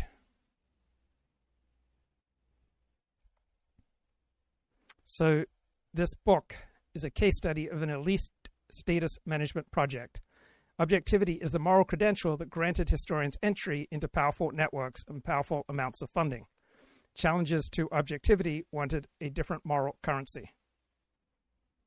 So when an elite coalition depends on a universalist status code such as objectivity, or try to police boundaries, exclude rivals, define humiliation and praise, institutionalize norms in training, and maintain high entry barriers.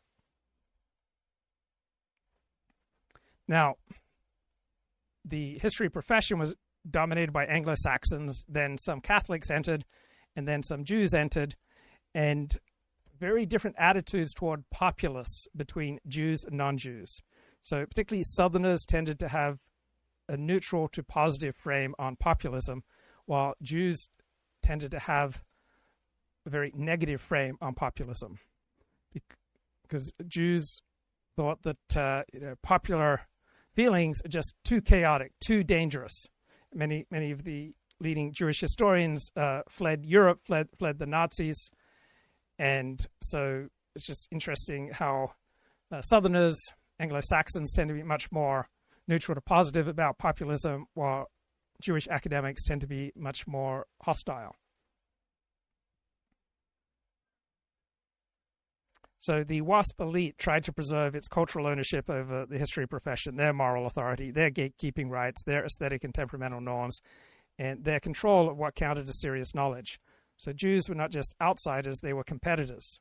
So for a few decades, as long as it could, the history profession used ethnic coding to police entry and to signal that the true custodians of the national memory belonged to a particular class and lineage, the Anglo-Saxons. Right? History belongs to the Anglo-Saxons. That's pure alliance language. This symbolic territory is ours. Your presence threatens our status. Then after World War II, Jews enter history in large numbers, but they don't form so much a Jewish school of history. They double down on universalism and objectivity. So when a minority seeks safety inside an elite coalition, it will tend to overperform that coalition's official norms. It will tend to reject particularist identity. It will become the most zealous defender of universal standards, and they will signal, we are not a faction, we are the institution. So Jewish historians became the leading champions of objectivity, consensus history, anti-racism as a universal principle, and Cold War liberalism, right? Not as ethnic politics, but as a way to fuse themselves permanently into the moral center of the profession. See their supposed principles shift and change flexibly. Another example from the equality domain, we like to think that conservatives don't care about disadvantaged groups, but when you say, should the government do more to help small working class towns in America's heartland, that is very much a right-wing coded group, and a majority of conservatives say, yes, the government should do more to help them. So it's really not a matter of being in favor of equality or inequality in the abstract or in general. It's really being strategically in favor of it when it favors the interests of one's allies, and being strategically against it when it favors the interests of one's rivals. And I'm happy to go through some of the other supposed principles as well, if you'd like me to. Oh, yeah, sure. So many Jewish academics saw populism through the lens of their shtetl memory. Right, so groups that have experienced bottom-up violence are structurally wary of mass mobilization. They will tend to trust institutions, prefer centralized authority, fear crowds, want the state to have a monopoly on violence, prefer elite mediation, and see popular rage as potentially genocidal. So it's not surprising that these European Jewish immigrants would develop a history scholarship that framed populism as authoritarian, proto-fascist, and psychologically unbalanced. Right, this was a way to shape threat perception.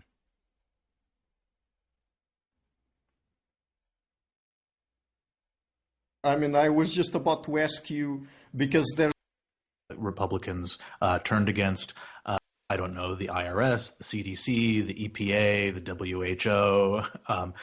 So when a profession gets rising prestige, it is incentivized to more strictly police boundaries, to hire on the basis of consensus, to avoid controversy, and prefer bland reliability over brilliance, and to be suspicious of anyone who just feels too rough and too raw.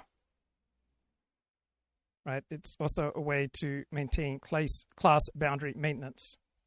So initially, Jews were accepted into the history profession when blacks and women were not, because the Jews entered as universalists and assimilationists. They said, we are the same as you, only we are more committed to your rules and values. Then blacks and women entered the history profession. They arrived with an explicit group consciousness and moral claims that challenged the history profession's definition of neutrality and objectivity. Government regulators, democratic politicians, even the FBI, once they started investigating Donald Trump, many Republicans turned against. These are a wide variety of authorities that Republicans reject and disrespect. So I think it is very hard to argue that they are holding a case. And if you think that it's about exercising authority over others, I think that's also hard to reconcile with their actual opinions, which involve, deregulating businesses, environmental deregulation, having fewer restrictions during COVID-19. These are hard to reconcile with a general desire to exercise authority over others. And if you look at the desire to exercise authority over others in terms of restricting their speech, you actually see little to no differences at all between liberals and conservatives. That is, people want to restrict the speech of their political opponents, but not their political allies. And you see that on both sides of the political spectrum. If anything, there might be a little bit of evidence that that is more prominent on the left these days. So I think it's hard to argue that authority or a general desire to obey or exercise authority is the unifying principle of right-wing ideology. So the other one is tolerance. So that would be a kind of tribalism or nationalism. So another favorite Peter Novick book of mine is called The Holocaust in American Life. So why is the Holocaust so prominent in American life? The Holocaust did not happen in America. Well, the Holocaust became useful to build alliances. So you had legal institutions that embraced the Holocaust because it allowed them more power. They could push hate crime laws and anti-defamation frameworks. You had governments embracing the Holocaust because they could use it for education and remembrance. You had media and culture that produced films, museums, public commemorations. So it became a shared symbol that made disparate allies feel like they belonged to the same moral alliance, especially after the 1960s realignment when civil rights language became central to elite identity. So if you are anti-racist, right, that is an elite identity, because the normal human default is to see that any gain from any outgroup is at the cost of your in-group. So when blacks see Latinos or whites or Asians doing far better, they will understandably ask, well, how is that affecting us? Is this hurting us? And whites look at, say, the rise of blacks or Latinos or Asians and think this is coming at our expense. Every group thinks that the rise of success of some outgroup is at their expense. That's the human default. But to show that you're above that, right, by being an anti-racist, right, that is elite, because you're not down there in the grubby mess trying to accumulate more and more good things for your group. You've transcended that. You've moved above. So why was the Holocaust so useful for our ruling elite? Because it institutionalized a moral narrative. It signaled opposition to bigotry and racism and anti-civil rights sentiments. So anti-Semitism became a signal of general opposition to racism. It legitimized the post-war liberal order. It justified human rights norms, and it builds a consensus around never again. So the Holocaust becomes a story and a default moral coordinating system for governing elites, and it allows for coalition formation across political lines. So it also signaled status, right? Elites used shared moral narratives to certify their membership in a high-status coalition. So the more a narrative is officially recognized, institutionalized, liturgically repeated, taught in schools, supported by law, the more it functions as an identity anchor for the coalition's moral worldview. So the Holocaust became an anchor because it was morally unambiguous. It could be used to justify many different alliances, Jews, liberals, civil rights advocates, human rights, NGOs, governments, all finding in common this narrative of evil that does not directly implicate their own side. So you could use the Holocaust moral narrative to gain power and status for your group. Now, symbols that help bridge various alliances, various groups, will be amplified, right? Because they are so useful. Symbols that help define outgroups clearly as the enemy are valuable in a polarized environment. So anyone opposed to civil rights is obviously the enemy. And once a coalition adopts a symbol as central to its identity, any challenges to it are treated as threats to legitimacy rather than a matter of academic debate. So the Holocaust became the central moral coordinate of American civic identity because it was useful to different groups. It was useful for alliance building, status signaling, boundary enforcement, institutional legitimacy by our ruling elite. Or ethnocentrism that is supposed to be more prevalent among right-wing people. And I think that's equally at odds with reality. So if you ask conservatives whether we ought to be more suspicious and distrusting of foreigners, most of them will say yes. But then when you ask if we should trust Vladimir Putin when he said that he did not interfere in the 2016 election, a majority of them will also say yes. So that's quite a stark inconsistency there. That is, they think we should be distrusting of foreigners, but when it comes to a particular foreigner who is a Russian autocrat and hostile, overtly hostile to the United States, they seem to trust him quite readily. And so I think that is one of many stark inconsistencies you see on the right.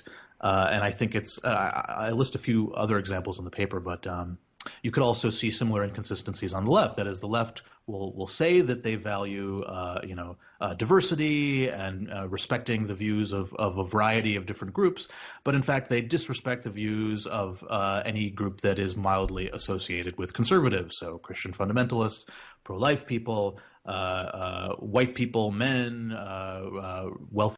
So New York Times, great read today is about the return of the R word. Scary, scary stuff. So saying 40, what does alliance theory teach us about the return of the R word? I remember a friend of mine in Orthodox Judaism said after Trump's 2024 election, great, now we can say the, God forbid, the F word and the R word again. So it's all about coalition signaling. It has nothing to do with your attitude towards the intellectually disabled. So if you use the R word, you're signaling, I reject the authority of the people who want to police our language. So trying to police use of the R word, right? It is a badge of elite moral control. It is a way to signal that you are educated and morally sensitive. And if you use the R word, you're saying, I don't like being hectored and badgered and policed by our ruling elite. And if you break the taboo and use the R word, you're showing your loyalty to the counter-elite, right? You are not captured by the sacred norms of our ruling elite. You do not bow down to disability advocates and DEI institutions and HR departments and the mainstream media, right? Your use of this banned word is a tribal handshake, right? You are showing defiance against the enemy.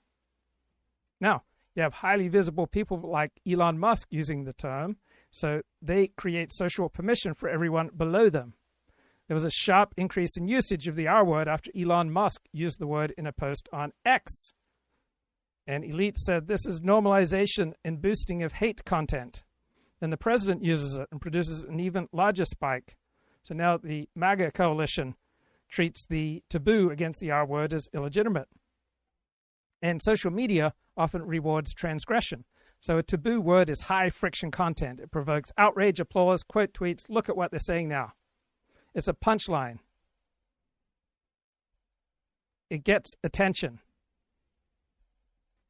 So the R word taboo and using the R word does two things at once. It insults an opponent as stupid, and it communicates the speaker rejects the empathy-based elite moral order that always wants to expand protected categories and minimize harm.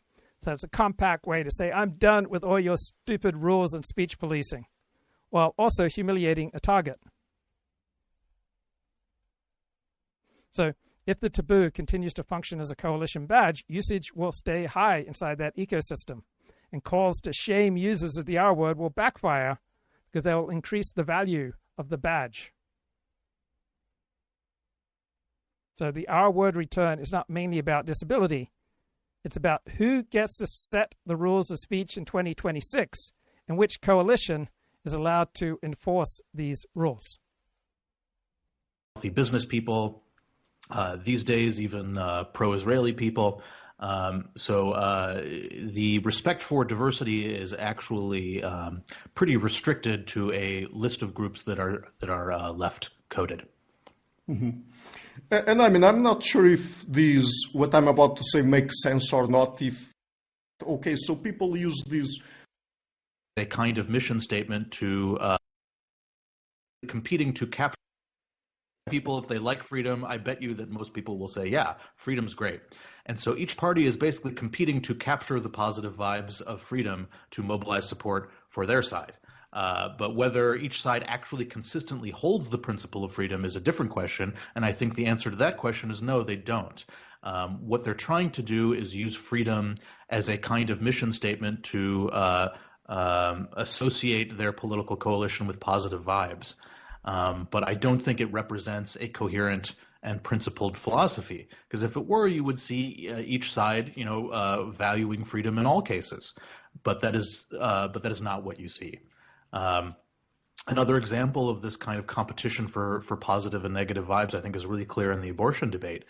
You see, people who oppose abortion, they describe themselves as pro-life.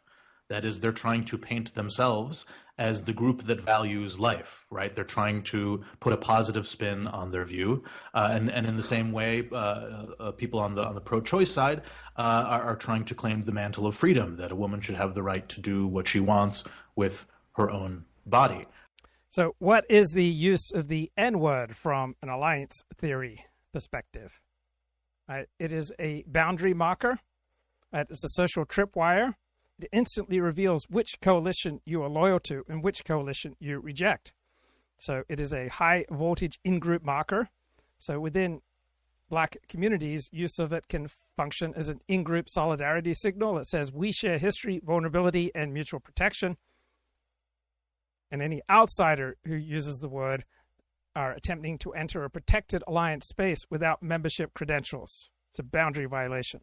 It's a moral hierarchy enforcer. So for elites, prohibition of the word is a core ritual of anti-racist identity. Avoiding using it signals your moral membership in the post-civil rights coalition. You use it publicly, even in quotation or irony, will trigger punishment because the speaker must accept the authority of the ruling elite to define what is sacred and what is profane language. Now, someone in the populist or anti-woke right uses it or alludes to it provocatively. The goal is rarely to insult black people. It really is to say, I reject your moral jurisdiction. I refuse your speech codes. I am not under your rule. So it is a perfect tool for symbolic rebellion. It is also a status weapon, right? So controlling the use of the word helps maintain the legitimacy of anti-racist institutions and the anti-racist coalition. It reveals asymmetric power. So only a group that has achieved some moral rule, some moral hegemony, can impose a linguistic taboo that strong. So the N-word remains uniquely policed far more than any other slur. So that reflects the success and the power of the Civil Rights Alliance in placing its narrative at the very center of American moral life. So the word will remain radioactive as long as the Civil Rights Alliance maintains power. Attempts to normalize it will fail as long as there is a ruling anti-racist coalition. So you would need a major realignment of racial politics and moral power.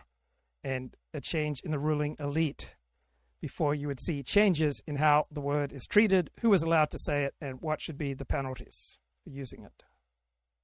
But of course, neither side holds this principle actually consistently. People who are pro-life are happy to be pro-death when it comes to civilian casualties, when it comes to military occupations, when it comes to the death penalty, when it comes to contraception, which could actually prevent abortions. On the left, most liberals will say that a woman should have the right to do what she wants with her own body. Look at what happened over the weekend and where we are now. Bill Malugin, who was just on, did some great reporting over the weekend about DHS, saying there is extreme frustration with DHS officials going on TV and putting out statements claiming that Alex Preddy was intending to conduct a massacre of federal agents or wanted to carry out maximum damage, even after numerous videos appeared to show those claims were inaccurate. Some of these sources have described DHS's response to the shooting as a case study on how not to do crisis PR. Another added that DHS is wrong and we are losing this war. We are losing the base and the narrative. What do you make about all of this? Well, I'll tell you who I think agrees with that, and that's the congressional Democrats, Senate Democrats in particular, who think that they might even, be willing to do another government shutdown, poorly though they did in the last one, to keep up the fight on this whole issue of DHS and its excesses, or its alleged excesses anyway. So I think that's kind of where we are. It's all, to some extent, a subset of the never-ending struggle against Donald Trump. But I think that the extravagant statements by these DHS officials, ICE officials, and the DHS secretary over the weekend didn't play well. And such polling as there is, Brett, suggests that people think ICE and DHS have gone too far, and they're not winning the PR war in Minnesota. Well, it seems like President Trump acknowledges that to some extent as well, sending Tom Homan in, having these conversations with the Minnesota governor and Minneapolis mayor as well. Oh, yeah, I don't think there's any doubt. He's taken quite a different posture from DHS officials and from Kristi Noem in particular out there. He did, after the first person was killed out there, he talked about how tragic he thought it was, and he's withholding judgment on this one, waiting for the end of the investigation, which is what a great many people, including some obviously in DHS, according to Bill, think that the officials on the scene out there should have done as well, is to wait for this and for a full investigation to be done on this to conclude what exactly happened out there. But to your point, just to finish up, you do think that Democrats see this as a political opportunity, or at least see the benefit here in stirring the pot on this government shutdown possibility. The last government shutdown did not work out well for Democrats. It was 43 days. This one, if it happens, would be about funding DHS, even though ICE has been funded through 2029.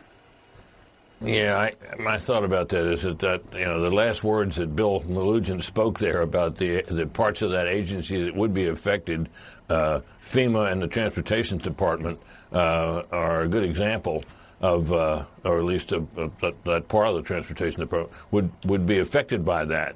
So I don't think it's good politics to do a shutdown, but the fact that they're even talking about it tells you all you kind of need to know about where people in the Democratic Party at least think the politics are these days.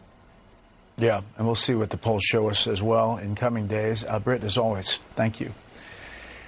So why do Australians use the C word, see you next Tuesday, just to show affection, right? You like someone, you call them the C word. But in America, it's a really bad word. So in Australia, the dominant masculine coalition, the mateship coalition, is working class, egalitarian, anti-pretension, anti-elite, and anti-sentimentality. So you earn status in the dominant Aussie masculine coalition by showing that you are not thin-skinned, not easily offended, and not performatively refined. And so harsh language is a solidarity token. So calling someone the C word signals we're all equals. We're not standing on ceremony around here. You, good to see you, C words. We're not playing moral superiority games.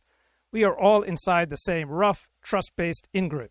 So the word functions as an in-group bonding insult. It's not a moral transgression. It marks toughness and anti-snob alliance membership. Now, in the United States, the dominant moral coalition around sex is different. It's highly influenced by feminism, Feminist institutions, it's strongly shaped by HR, university, and legal norms.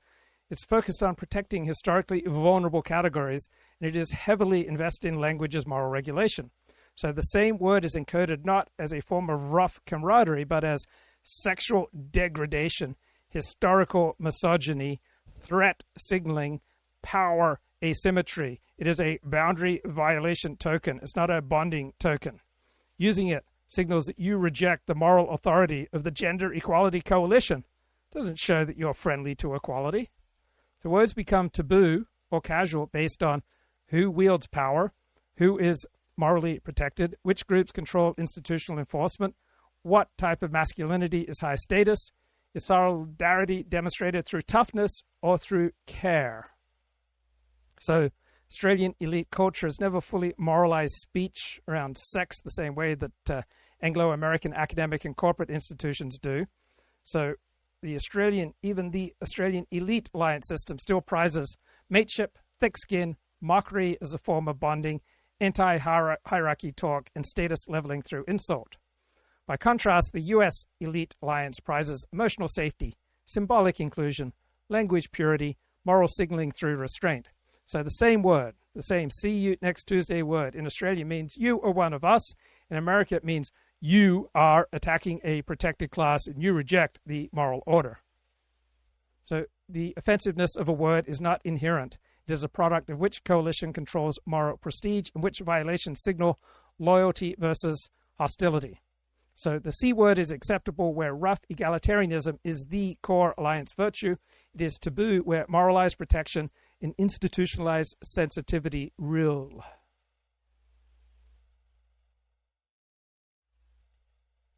Wants to, purchase private health insurance or not wear a seatbelt or drink a large sugary soda or have sex for money. These are all views that are pretty common on the left, and they are pretty inconsistent with the idea that we should generally have the right to do what we want with our own bodies. So that would be my case there. Yeah, and I brought that to the table. I mean, people basically using the same term or referring to the same principle but with different meanings, because sometimes... So why are Australians so bloody racist? Jim Goad said that he found Aussies about the most racist people around, but that they were governed by an elite and a media that was even more anti-racist than America's. So presuming there's an ounce of truth to Jim Goad's observation, you ask me, 40, what would alliance theory say about this? So alliance theory says there is a mismatch between mass culture and elite culture. Right? Different coalitions use different moral currencies. In any society, elites and non-elites belong to different moral alliances. So Australian mass culture grows out of working-class male bonding, anti-pretension, egalitarianism, status leveling through insult and mockery, and low tolerance of moral grandstanding. So in this alliance environment, people use blunt, ethnic, and abrasive language as in-group testing, status leveling, and signaling that you are not fragile or sanctimonious. This looks racist by elite moral standards, even when it functions socially as boundary roughening rather than exclusion and crude joking rather than moral hierarchy enforcement. Now, why are elites so hyper anti-racist? Because elites tend to operate in transnational status networks. Elite legitimacy membership depends on alignment with global human rights norms, shared language with US and European institutions, being at ease and part of the university, NGO, media prestige circuits, and you are fluent in international moral signaling. So elite Australian cultural imports often overperform the anti-racist language of the Anglo-American professional class, right? Because they want to optimize for their global coalition acceptance. Now, mass Aussie culture optimizes for local trust and toughness and egalitarian signaling. So mass Aussie norms reward bluntness and mockery. Elite norms reward linguistic purity and moral signaling. So everyday talk in Australia sounds harsh by American standards. Elite talk in Australia sounds sanctimonious and foreign by American standards. Each side reads the other as morally defective. Elites hear cruelty and prejudice in mass talk. Masses hear censorship and performative virtue in elite talk. Countries such as Australia, Canada, and the US share a structure. You have indigenous displacement, you have large immigrant populations, you have strong international human rights alignments among elites, you have rough frontier or working class cultural traditions among non-elites. So elites lean hard into universalist moral language to maintain, secure their legitimacy. Non-elites have thicker skins and they prefer status-flattening speech norms. So you have a moral style gap. So what is often described more racism versus more anti-racism is usually a clash between a rough, egalitarian, insult-tolerant mass alliance culture and a globally networked, morally performative elite alliance culture. They are playing different signaling games. They are optimizing for different audiences. They are using different moral currencies, and they are enforcing different status codes. In political debate, on being kind. I think that's what I would call a social. But I think you see the exact same. In order to make money, you have to convince people that you're not interested in making money. And I think that's what I would call a social. But I think you see the exact same phenomenon in the political world. In order to gain power, you have to convince people that you're not interested in gaining power. That instead what you're interested in is making the world a better place, generally making things better for everyone, being kind and generous and fair and patriotic and virtuous and all those sunny things. But really, politics is a competition to gain control of the coercive apparatus of the state, which literally forces people to do things by threat of imprisonment.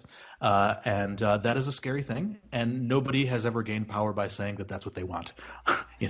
I want to gain control of the coercive apparatus of the state so that I can boss people around and force them to do things by threat of imprisonment. No one has ever gotten elected by saying that. Just as no business has ever made money by saying, all I want to do is make as much money as possible. I don't care about values or the environment. Now, well, may you be thinking, 40, what does alliance theory have to say about the Nathan Cofnas career trajectory, right? Nathan Cofnas is an intellectual who has deliberately placed himself in a structurally dangerous but potentially powerful alliance position. He is the internal truth-testing dissident inside a stigmatized coalition, right? He has entered a space dominated by the distant right and a coalition that has strong in-group loyalty, high boundary costs, severe social stigma, weak elite bridges, and high epistemic insulation. So within this group, status comes from reinforcing group narratives and attacking outside taboos, not from exposing internal errors. Now, Cofnas has done the opposite of what is expected. He attacked the intellectual foundations of the very coalition that had given him an initial audience. So he shifted from an in-group legitimizer to a boundary violator and a transitivity breaker. He challenged core claims, methodological sloppiness, and motivated reasoning. So that makes him high status to outsiders and truth-seeking elites. He is low status and morally suspect to the dissident right in-group he criticized. So this is the classic heretical reformer Martin Luther position. It is psychologically lonely, but structurally important. His current niche is unstable, but interesting. He now occupies a rare alliance role. He is a figure who is technically competent, hyper-educated, willing to enter forbidden spaces, hostile to ideological capture, and not aligned with the moral language of either the progressive academic coalition or the dissident right identity coalition. So people like Nathan Cofnas have three possible futures. He could be absorbed by the elite alliance. He could become a valued internal skeptic. He could be used as a controlled heterodox node, like early critics of Freudianism. Right? If the elite alliance decides that credibility and robustness matter more than moral purity, they will want to absorb Nathan Cofnas. He could remain a permanent liminal dissident. Right? He may remain in a structural no man's land.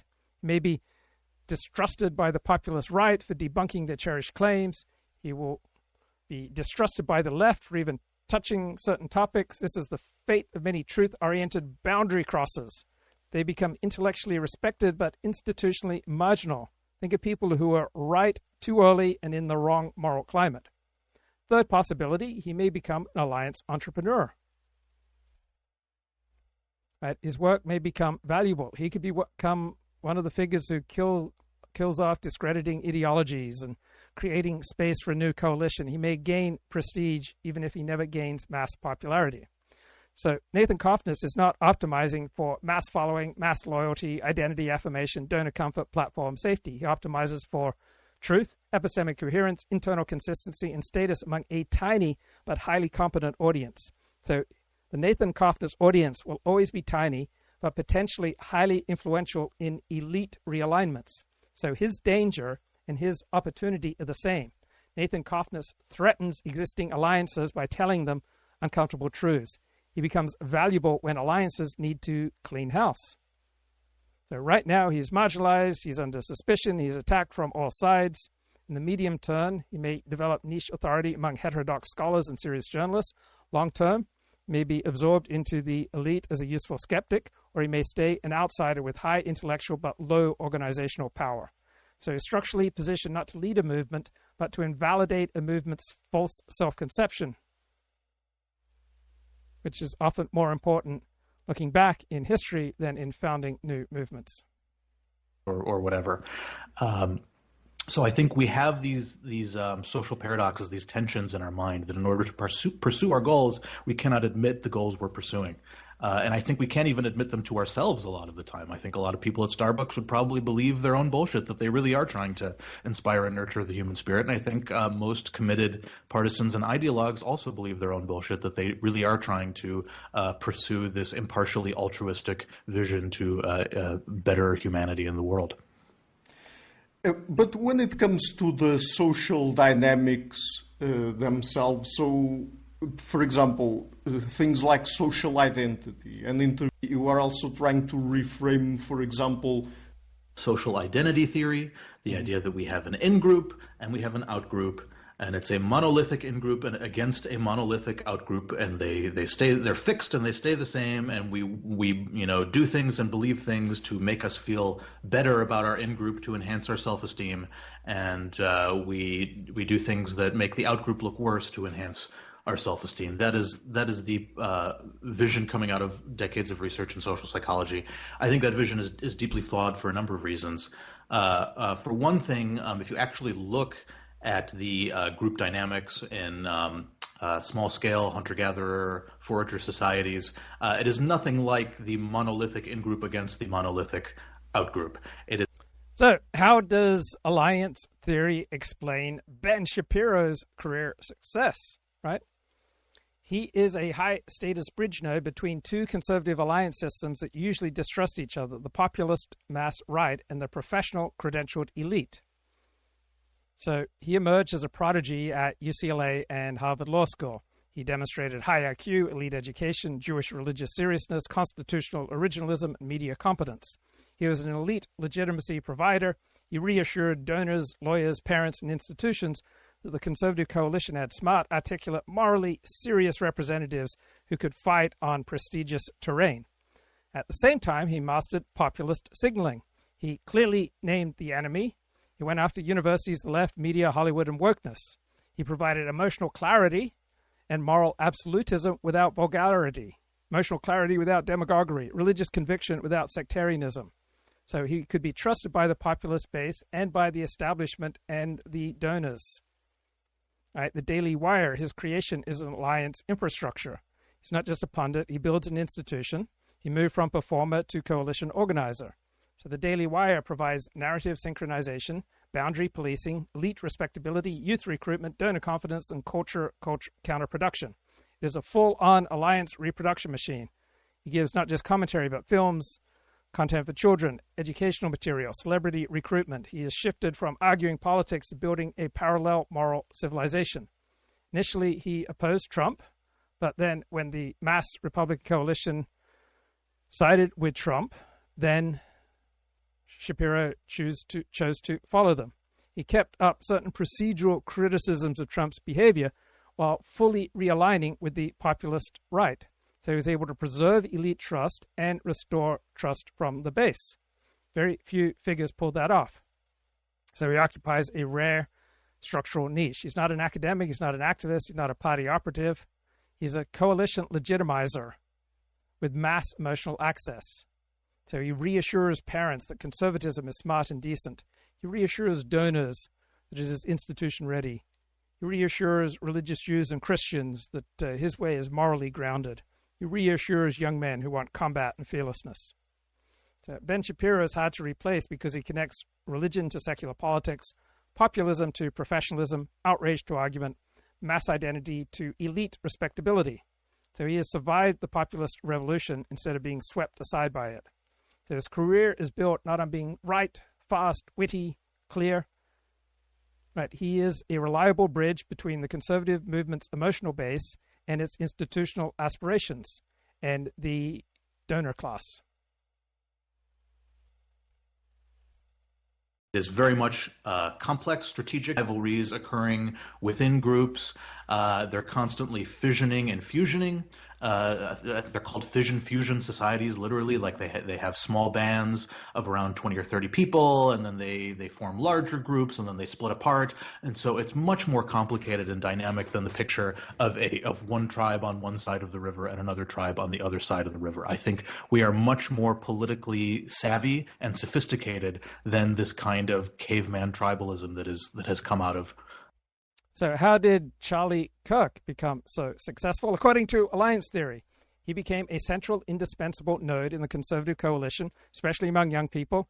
He strategically coordinated identity, enemy maps, and emotional loyalty. Right? He tapped a latent allied group, and he gave it a shared enemy map. Right? He became the emotional focal point for his alliance. He networked upward to donors and political power center. He rode existing dominant alliance trends. He exploited new media alliances. He filled a coordination gap between young conservatives and establishment conservatism. And he was a person who made conservative youth feel seen, aligned, and mobilized. And then he was the coordinator that connected them to donor networks and the broader Republican Party. He was an alliance builder, signal amplifier.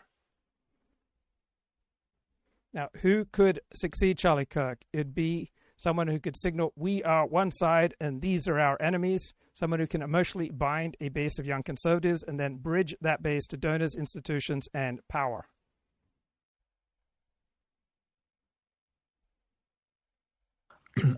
Social identity theory. And so what I try to replace this picture with is, instead of talking about in-groups and out-groups, which is misleading in a variety of ways, I think it's more illuminating to talk about alliances, to talk about allies and rivals and conflicts within groups. So I can walk you through some of the ways in which this in-group, out-group thing breaks down. So, you might expect that in order to favor a group, you would have to be in that group. They would have to be in your in-group, and in order to oppose a group, they would have to be your out-group, but that's just manifestly not the case. You don't have to be a black person to feel... Now, I know most of my viewers right now, they're just dying to build a career fighting anti-Semitism. So how do you build a career fighting anti-Semitism? Through the lens of alliance theory. You have to become a valuable node in an alliance network that defines, monitors, and responds to threats against Jews. So you're not just opposing hatred. You have to help multiple coalitions coordinate around protection, legitimacy, and narrative. You have to ally with Jewish communal institutions, state and legal authorities, media and cultural elites, academics and NGO networks, Israel-focused networks, right? So you need to become the threat interpreter. You need to translate incidents, ideologies, and movements into clear enemy maps.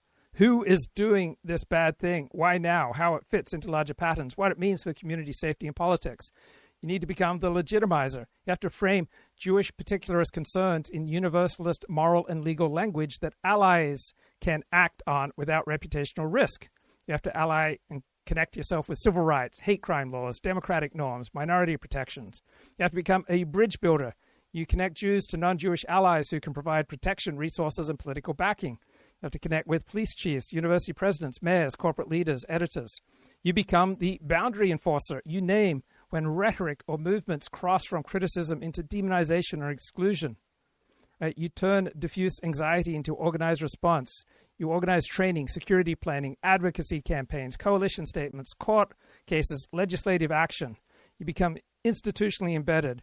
You develop scarce expertise. right? You become the go-to guy on campus anti-Semitism, online extremism, legal advocacy, security and threat assessment, Middle East narrative warfare, Holocaust distortion, data and monitoring. You have to cultivate elite trust with rabbis, donors, presidents, editors, police, prosecutors. You become the person they call first. You have to learn the language of multiple worlds, Jewish history and trauma, civil rights, media framing, political strategy, security logic. Right, success comes from being a stable bridge in a polarized environment. Failure comes from being coded as a purely partisan or purely symbolic figure. So those who make a living out of fighting anti-Semitism, you have to demonstrate that you are making Jews safer in concrete ways. You have to help institutions act rather than posture. You have to translate emotion into strategy. You have to maintain credibility across rival camps. You have to keep your moral clarity without collapsing into performative outrage. There's the ticket for your career in fighting anti-Semitism. Feel as if you are an ally of black people. And you don't have to be a police officer to feel as if you are an ally of police officers. You don't have to be an Israeli to feel pro-Israel. You don't have to be a Palestinian to be pro-Palestinian. You do not have to be in a group to be an ally of that group. Alliances can occur between groups, and the same thing occurs within groups. You don't have to you can be a white person and feel enmity toward white people. In fact, a lot of white progressives feel that way about white people. You can be an American and feel negatively toward Americans. A lot of progressives hold that view as well. You can be a poor person and feel antipathy toward poor people. You can be a rich person and feel antipathy toward rich people. So I know much of my audience wants to build a career as a Chabad rabbi, going out to a community with no shuls, very few Jews. Right? How do you build a career as a Chabad rabbi? Right? You have to make yourself indispensable. Right, your career grows if your alliance grows and you become irreplaceable. You have to create a visible identity anchor. Right, Chabad succeeds because it offers clear, warm, non-judgmental in-group marker, public holidays, Jewish rituals, Shabbat candles, menorah lightings, Purim, Pesach, Seders. Right, these are not programs; these are boundary signals that tell isolated Jews there is a tribe here and you are in it. You have to become the personal loyalty focal point. So, in a low-density Jewish environment, relationships matter more than institutions. You have to visit sick Jews in hospital, go to their funerals. You have to tutor bar mitzvah kids, pastoral calls, crisis support. Interdependence creates loyalty. When people need you at their most vulnerable moments, the alliance crystallizes around you. Every small town has doctors, professors, business owners, interfaith families, Israelis, retirees, students. Your job is to find them, connect them to each other, and make yourself the hub. Once Jews discover each other through you become structurally central. You have to build donor patrons. Right? A tiny number of families will have disproportionate resources. Treat them as partners in a civilizational project, not just as check writers. Give them status, involvement, and legacy. Right? Patronage plus emotional meaning is the fastest way to stabilize a new coalition. Create high-commitment rituals. Signal connection to the global Chabad super alliance. Play the long demographic game. Avoid local faction traps. Make Jews feel less alone, make their children feel proud of being Jewish, make their lives visibly better with Torah and community, become the person through whom Jewish connection flows in your town. That's your ticket to becoming a successful Chabad Shaliach, emissary. And these phenomena are much easier to understand when you realize that there are rivalries within groups. That is, within the group of rich people, there are different subcultures. Within the group of poor people, there are different subcultures, perhaps ethnic rivalries between lower-class white people and lower-class ethnic minorities, et cetera, et cetera. So I think if we view politics from the lens of ever-shifting alliances and rivalries, I think that is going to be a much more illuminating and insightful way of understanding things than in terms of cheering for some monolithic in-group against some monolithic out-group that never changes. Now, you're saying, 40, I'm modern Orthodox, right? I'm not so Orthodox. I'm modern Orthodox. How do I build a career as a modern Orthodox congregational rabbi? Well, I am glad you asked. This is what alliance theory would say. You must bridge alliances. You must create alliances with the rabbinic elite, those who run yeshivas, senior rabbis, seminary networks, those who rule on Jewish law, poskim, right? Those who control ordination, prestige, references, placement pipelines. You have to build alliances to lay leadership, board members, major donors, search committees, the people who control budgets, contracts, and tenure. You have to build alliances to the professional class. Right? Modern Orthodox Jews tend to be professionals, doctors, lawyers, accountants, dentists, tech people, educators. Right? This class wants cultural fluency, intellectual seriousness, emotional steadiness. They want you to be both secularly educated and educated in Torah.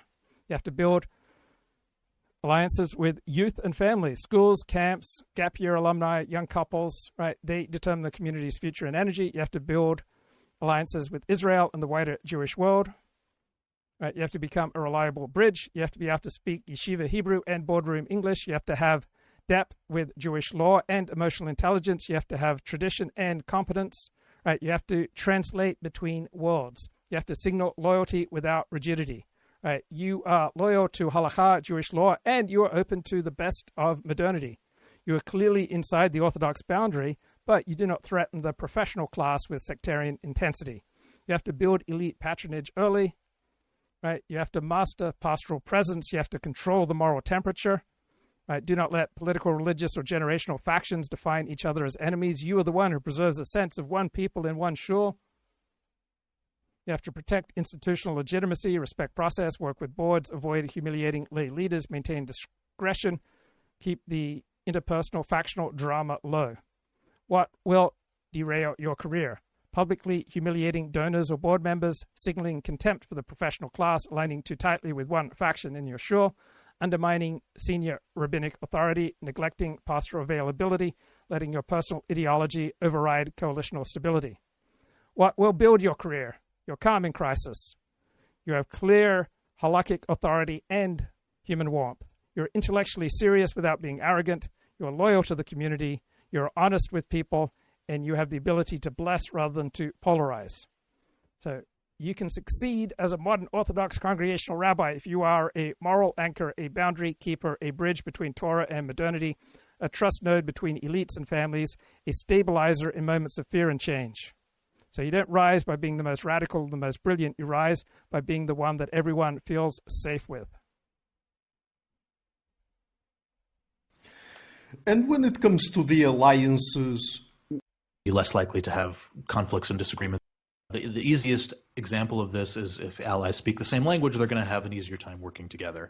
But they could also speak the same language of their subculture and have an easier time working together. Or they could have, similar personality quirks, and they might, be less likely to have conflicts and disagreements with one another because they're more similar in that vein. A marker might help to create common knowledge of the alliance itself. That is, you see this in sports. One team wears red shirts, the other team wears blue shirts, and that helps everyone coordinate who's on whose side. We do the same thing with our alliances and rivalries. And I think one of the reasons why racism is so pernicious is because there are visible differences that are common knowledge to everyone in terms of skin color and outward appearance. And that helps make it easier for people to coordinate who's on whose side. The second one is transitivity. So that is summed up by the following statements. The enemy of my enemy is my friend. The friend of my friend is my friend. The friend of my enemy is my enemy. And the enemy of my friend is my enemy. These statements taken together are what I call transitivity, the sharing of allies and enemies. And there are pretty solid functional reasons why we would want transitive allies versus intransitive allies. That is, it mitigates two major costs. One is infighting. That is, we don't want our allies getting into conflicts with one another. Because if they get into conflicts, then we're going to have to be forced to choose sides. We're going to have to be forced to choose between them. And that means we're going to lose one of our allies and potentially gain a new enemy, which is really bad for us. So we want our allies to get along. And we also want our allies to share. Yes, don't put smack in the chat. One love. Right. Next, career. How do you build a career in talk radio? Right. It's not a marketplace for argument. It is a marketplace for coalition, coordination, and identity maintenance. A successful career comes from being a reliable node in an alliance network, not from being the most accurate and truth-telling analyst. So talk radio rewards repetition, emotional synchronization with your audience, clear friend-enemy distinctions, ritual outrage, and parasocial loyalty. Right, listeners tune in less to find out truth and facts. They tune in to feel anchored to their side. So the host's job is to name the in-group, right? Patriots, right-thinking Americans, MAGA. Name the out-group, the globalist liberal elite. Reassure the in-group of its moral status. You patriots, you're the good guys. Explain defeats as a result of betrayal and conspiracy, and celebrate small symbolic victories. So you build your career by picking your in-group, and you are not ambiguous. Ambiguity breaks transitivity. Listeners need to know instantly whose side you're on and that you will not defect. So consistency is more valuable to your career in talk radio than nuance. You need to become the emotional focal point. You have to be the host to make listeners feel understood, angry in the same way, morally justified, the loyalty anchor. People need to emotionally fuse with your voice, then they return daily. You have to be a master at telling stories about the enemy. You have to tell a coherent story about the enemy, the institutions, the people, the forces who are villains. Right? This stabilizes the enemy map, and it gives your audience a sense of cognitive ease. You have to police internal boundaries. You have to call out the sellouts, the rhinos, the Republicans in name only, the radicals, the extremists. Right? You have to become the guardian of group purity. You are the loyalty enforcer. You have to develop a persona. It's not about your opinions. You're not a policy analyst. You're a tribal elder, a comic, a preacher, a brawler. You must be emotionally legible and repeatable. People must be able to read you and relate to your emotions. Truth is secondary. Radio is fast, daily, and competitive. Selection pressure is for speed over verification, narrative coherence over uncertainty, moral clarity over complexity. Right? Claims have to be evaluated by whether they strengthen in-group morale, humiliate the enemy, fit our established story, and travel well emotionally. Accuracy matters. Truth matters only when it serves those functions. Status advertisers and syndicators care about your audience size, your listener loyalty, your predictable alignment, and your low risk of alienating the core base. So you have to become a dependable identity reinforcement machine. Right? That's more valuable than the host who is brilliant but disruptive. Your income and your status depend on your alliance role. You can't revise your worldview. You can't soften your description of the enemy. You cannot admit uncertainty. Your audience enforces orthodoxy. Deviations are punished with silence, outrage, and abandonment. If you want a career in political talk radio, you have to become a trusted in-group voice, a stable classifier of the enemy, an emotional synchronizer, and a reliable loyalty signal. Our enemies, because if an ally is friendly toward our enemies, well, they might side with our enemies and betray us. And that is really bad for us as well.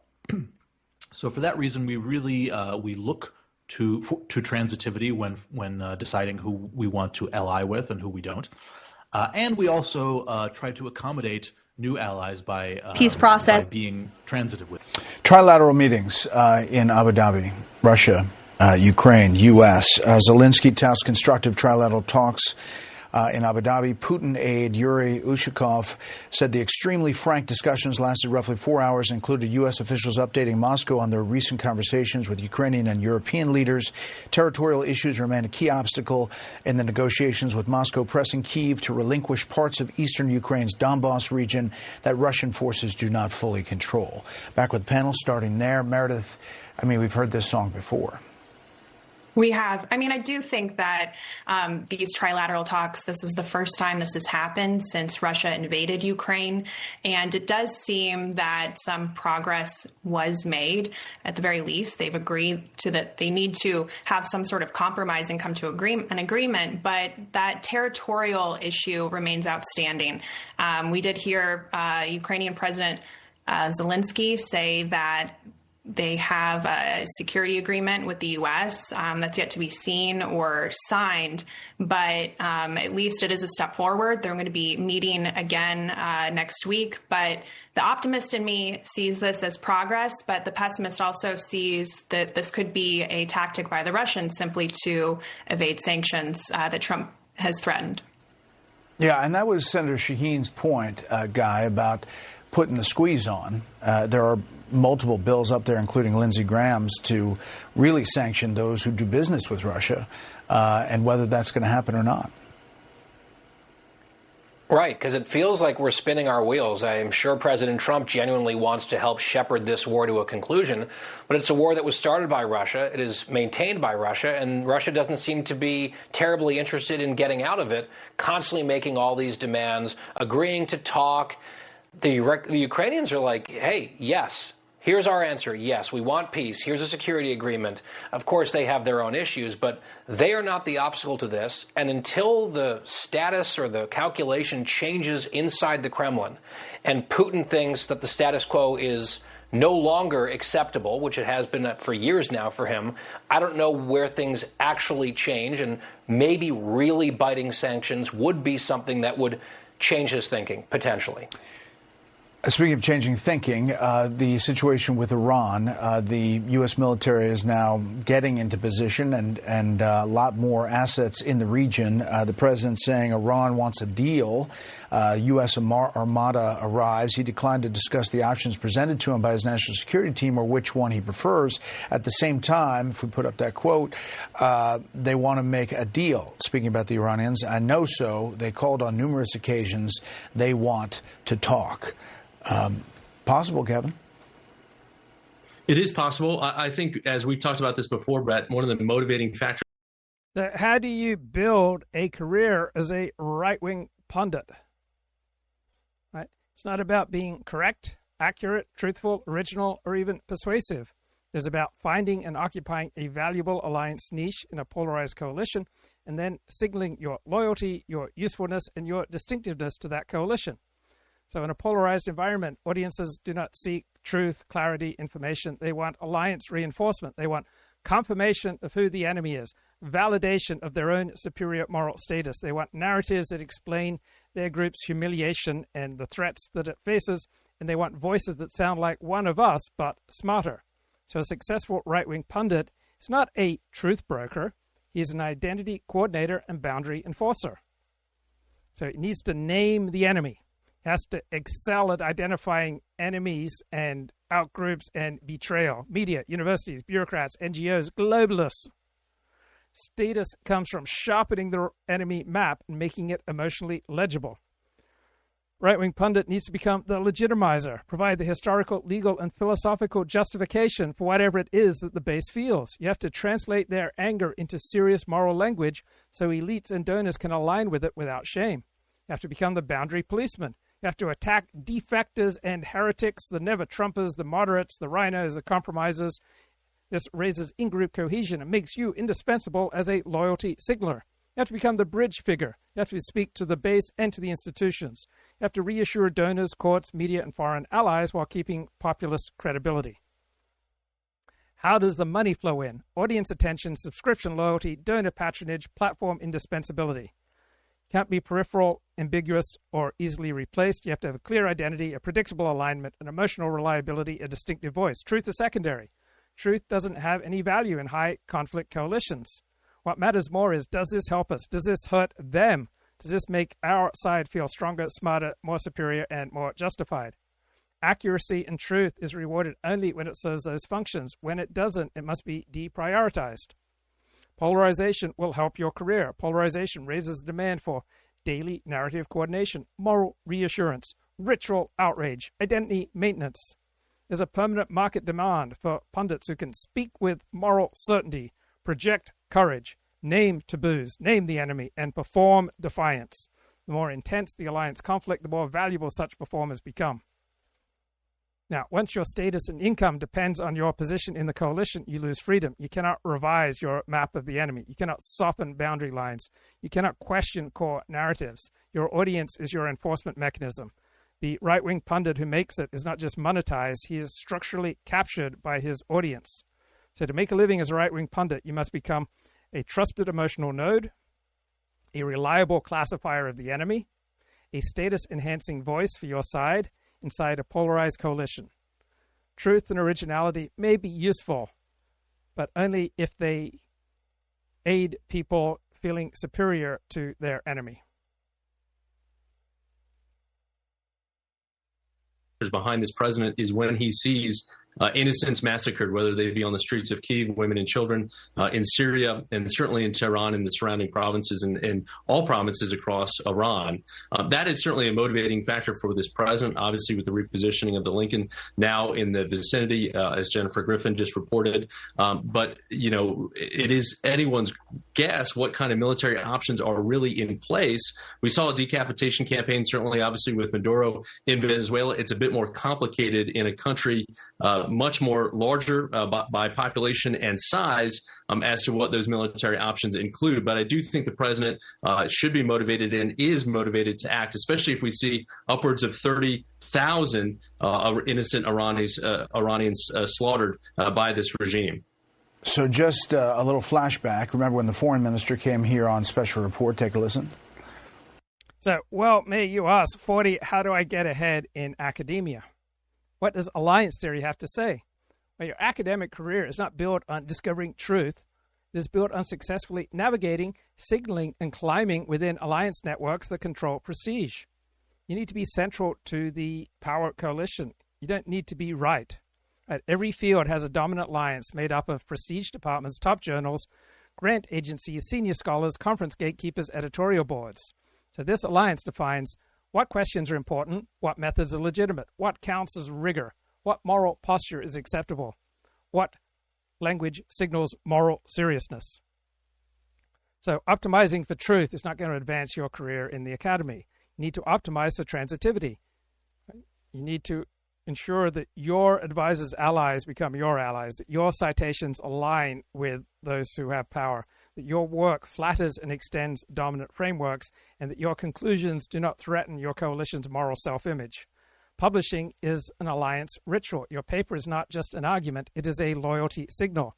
You have to show that you know the right people, you read the right people, you cite the right people, you frame problems in the right way, and you do not destabilize cause assumptions of the elite who dominate your field. Peer review is not about filtering for truth. It is boundary policing by the alliance's centuries. How do you grow your prestige? Find a powerful mentor, become a part of their lineage, co-author with the powerful, defend their framework, inherit their network, create or join a rising suballiance, find a new method, a new moral frame, a new interdisciplinary space. If it grows, you grow with it. Become the moral and theory enforcer. Define what is acceptable and unacceptable. Police language. Expose deviance and heresy. This raises your visibility and your value to your coalition as a guardian. Originality and truth optimization is dangerous. Right? Truth and novel ideas threaten transitivity. They confuse ally-enemy maps. They disrupt citation networks. They make reviewers and your peers and those with power uncertain which side you're on. Innovation, very dangerous, man. You need to follow the proper ideology and morality. These are alliance glue. You have to take and show the correct moral stance signals that you're one of us, you share our enemies, you will not embarrass the group, you can be trusted with status. Right? Disagreement on facts can be tolerated, but disagreement on moral framing cannot. Now, why do some scholars become stars? It's not because they're smart, original, truth optimizing. They become focal nodes. They coin a language that others can use. They name enemies. They provide identity to a subgroup. They bridge elites and students. They generate transitivity across departments and elites and institutions. They become alliance coordinators, not just researchers. Academic success is mainly about correctly identifying who has power, citing those who have power, aligning with the moral and theoretical commitments of those who have power, embedding yourself in the networks of those who have power, avoid saying anything that is threatening to those who have power, and become a node that other people want to connect to. Right? Your prestige will follow your position in the alliance. Saying it's less than 1,000 people. No, hundreds of people. I certainly, deny the numbers and figures they have said. It is an exaggeration. It is a misinformation campaign only to find excuses to do another aggression against Iran. I mean, you said it over and over and over again, and now you have Time Magazine, other quoting people on the ground, local government health officials saying that that number, to your point, Kevin, could top 30,000. on the ground. We'll see where that all goes. Panel, thanks so much. Thanks.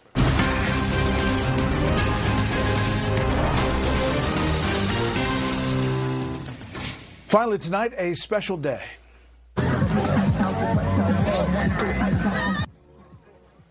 All right, as this massive winter weather system dumps snow on the Northeast, children on White okay, let's get forward our to Common Ground segment, Laura a Ingraham. bipartisan effort to make purchasing a home still unafraid. Where's Laura Ingraham? She's a patriot. Now. My fellow patriots, I'm so excited to share this with you.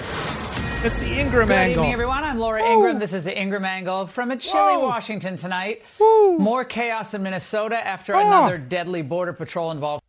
You know who the bad guys are, right?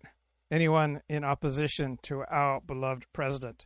Now, well, may you ask, 40, what does alliance theory have to say about the replication crisis? Right? It's not a sudden discovery that many social findings are false. It is a structural shift in alliance incentives that govern what kind of claims get produced, rewarded, and protected. So think about what the old academic alliance rewarded, right? The dominant academic coalition in the social sciences for decades was built around prestige journals, grant agencies, elite departments, peer networks, media amplification, right? And you would get status inside this alliance from novelty, the cleverness of your theories, and policy relevance. And the result was counterintuitive, morally resonant, politically useful, media-friendly. And that conferred far more alliance value than truth, right? A result that was merely robust. Now, replication produced no alliance prestige. It did not create new theories. It didn't advance careers quickly. It didn't generate headlines and didn't signal creativity or moral leadership. So the incentive structure in the social sciences selected for interesting, innovative, story-driven, ideologically congenial findings, not for slow, confirmatory, boring accuracy and truth. So this is what happens when a community's status economy is decoupled from truth. The group still talks in the language of truth and epistemic rigor, but what determines success is who your allies are, which narratives your work supports, how well your results fit the coalition's moral and political self-image, whether your findings can be used as ammunition in broader cultural and political conflicts. Now, suddenly, the lack of replication became a crisis in the social sciences. So you had a new sub-alliance forming and growing in power. Methodologists, statisticians, open science advocates, younger scholars locked out of elite status networks, researchers outside the old prestige networks. They had a different enemy map. Their enemy was not reactionary politics or backward social attitudes, but questionable research practices, p-hacking, publication bias, careerist storytelling, ideological filtering. So this group gained tools, pre-registration, large-scale replication projects, open data, and they publicly demonstrated that many high-status findings collapsed under scrutiny. Now, how did the old elite respond? Minimizing, moral reframing. They attacked the replicators' motives. They claimed that context matters or truth is complex. Right? Eventually, they had to acknowledge widespread failure. But this delegitimized the very status hierarchy that had elevated them. So what looks like an epistemic dispute is also an alliance political struggle. So you have one coalition, the old elite, optimizing for narrative power, moral signaling, policy influence, media resonance, internal status reproduction. The crowd that's rising, the new subgroup, wanted to optimize for truth, procedural rigor, transparency, error detection, methodological humility, cross-camp credibility. These are different loyalty tests. So why did false results, non-replicable studies flourish in the first place? Because they were useful. They supported progressive moral narratives, institutional agendas, grant priorities, journal brands, public intellectual reputations. So you had an old elite that defined itself as advancing social justice and enlightenment. Any result that flatters that self-conception is protected. Skeptical results threaten not just theories, but alliances, careers, and moral identity. So the system drifted toward overclaiming. Underpowered bogus studies, flexible analysis, story first, method second publication. So what does the replication crisis marks? A partial realignment of the alliance structure governing knowledge. The old prestige and narrative coalition has been challenged and somewhat overthrown by a procedural and credibility coalition. This fight is not about statistics. It's about who gets to define truth and science, who gets status, who gets funding, and which moral and political narratives get protected. So the replication crisis is not just a methodological failure. It is a visible crack in an alliance system that had come to reward being interesting, useful, and morally aligned more than being reliably correct. Okay, fellow patriots, it's the Ingram angle. Shooting. Border czar Tom Homan is on his way there. My angle on that in moments. But first, we have a Fox News alert. A deadly and historic winter storm is leaving behind life-threatening power outages, dangerous snow and ice still across the country. Here with more is Fox weather meteorologist Ari Sarsalari. Ari, what can you tell us? Well, it's what it's going to do, all right? We keep it real. 2 days after that tragic shooting during an ICE operation in Minneapolis, President Trump, Governor Tim Walz, spoke. And the man the White House called experienced, tough, and fair, as I mentioned a few moments ago, border czar Tom Homan, he's now on the ground there to help solve this mess. That's more good news. The most peaceful way to carry out this vital public safety mission is for Republicans and Democrats to do it together, and for state and local law enforcement to work together with federal law enforcement. 7 of the top 10 safest cities in the United States cooperate with ICE. And we've seen historic turnaround in safety in cities that have chosen to cooperate with ICE, that are not just led by Republicans, but also look right here in Washington, D.C. Of course, cooperation should have always been. So, my fellow patriots, well, may you ask, 40, Niall Ferguson, he once seemed like a serious scholar. What the hell happened in the 2000s? He became a pundit, and now he feels completely free just to seek out interesting things to say, and it's so much easier to be interesting if you are not optimizing for truth. So, how do you explain Niall Ferguson's shift? And what would alliance theory have to say? So, alliance theory wouldn't say it was a personal moral decline, it wasn't intellectual liberation, it was a change in the alliance niche that he decided to occupy. So early academic Niall Ferguson was an elite status signaler. He operated inside the academic establishment alliance. He went to top universities like Harvard. He submitted himself to peer review. He believed in archival rigor, in slow reputational accumulation. He believed in the norms of the history discipline. So the truth that he pursued was not just epistemic, it was a loyalty marker. He signaled allegiance to the scholarly coalition elite through his caution, his qualification, his methodological humility, his respect for gatekeepers, his deference to consensus procedures, right? And this ruling coalition rewarded accuracy, and it punished narrative force and boundary clarity. Now, political and media alliance structures changed, a new niche opened up, the elite to mass translator and provocation engine. He became a pundit entrepreneur, and he leapt at these rewards of attention, distinctiveness, speed, moral clarity, enemy naming, story coherence. So Niall Ferguson found that interesting beats true. Interesting beats true in talk radio and in being a pundit, because what is being optimized is not epistemic accuracy, but coalition mobilization and brand differentiation. So Niall Ferguson simply migrated from one alliance to another. So his cognitive style shifted to match the new loyalty signals. Niall didn't operate with conscious cynicism. He adapted. His trajectory looks like this. He moved from a coalition where status is derived from methodological restraint and error equals career death, to a new coalition where status equals narrative power, and error is fine if it serves the identity and positioning of a favored group. So in the pundit economy, being wrong in an interesting way is far more valuable than being right in a boring way. Because if you're interesting, right, and you strengthen your in-group identity, you clarify enemies, you provide emotionally usable stories, you differentiate the brand. Truth is a luxury good in this economy. In a high-conflict alliance system, useful beats truth every single time. Not optimizing for truth frees you up to say the most wondrous and interesting things. Right? His mind started optimizing for what's exciting, what resonates, what polarizes, what travels, what flatters the in-group, what humiliates the out-group. He's not a fraud in the simple sense. He's simply a trans academic. He's a role switcher. He moved from scholar in an epistemic alliance to a narrative entrepreneur in a political alliance. So the new governing norm in his new alliance is not, is this true, is this accurate, but does this strengthen my position in the alliance network? Does it increase my centrality, reach, and indispensability? So Niall didn't abandon truth. He simply downgraded it from master value to just one option among many, because the coalition he now serves rewards something else much more than it rewards truth. My fellow patriots, Laura Ingraham. A given. But only after 2 people were shot and killed, and only after 2 different hotels were besieged by crazed rioters, did Walz decide it was time to help restore sanity to the Twin Cities. Now, after the call, President Trump said they were on a, quote, similar wavelength, and Governor Walz called the conversation productive. So why was that so hard?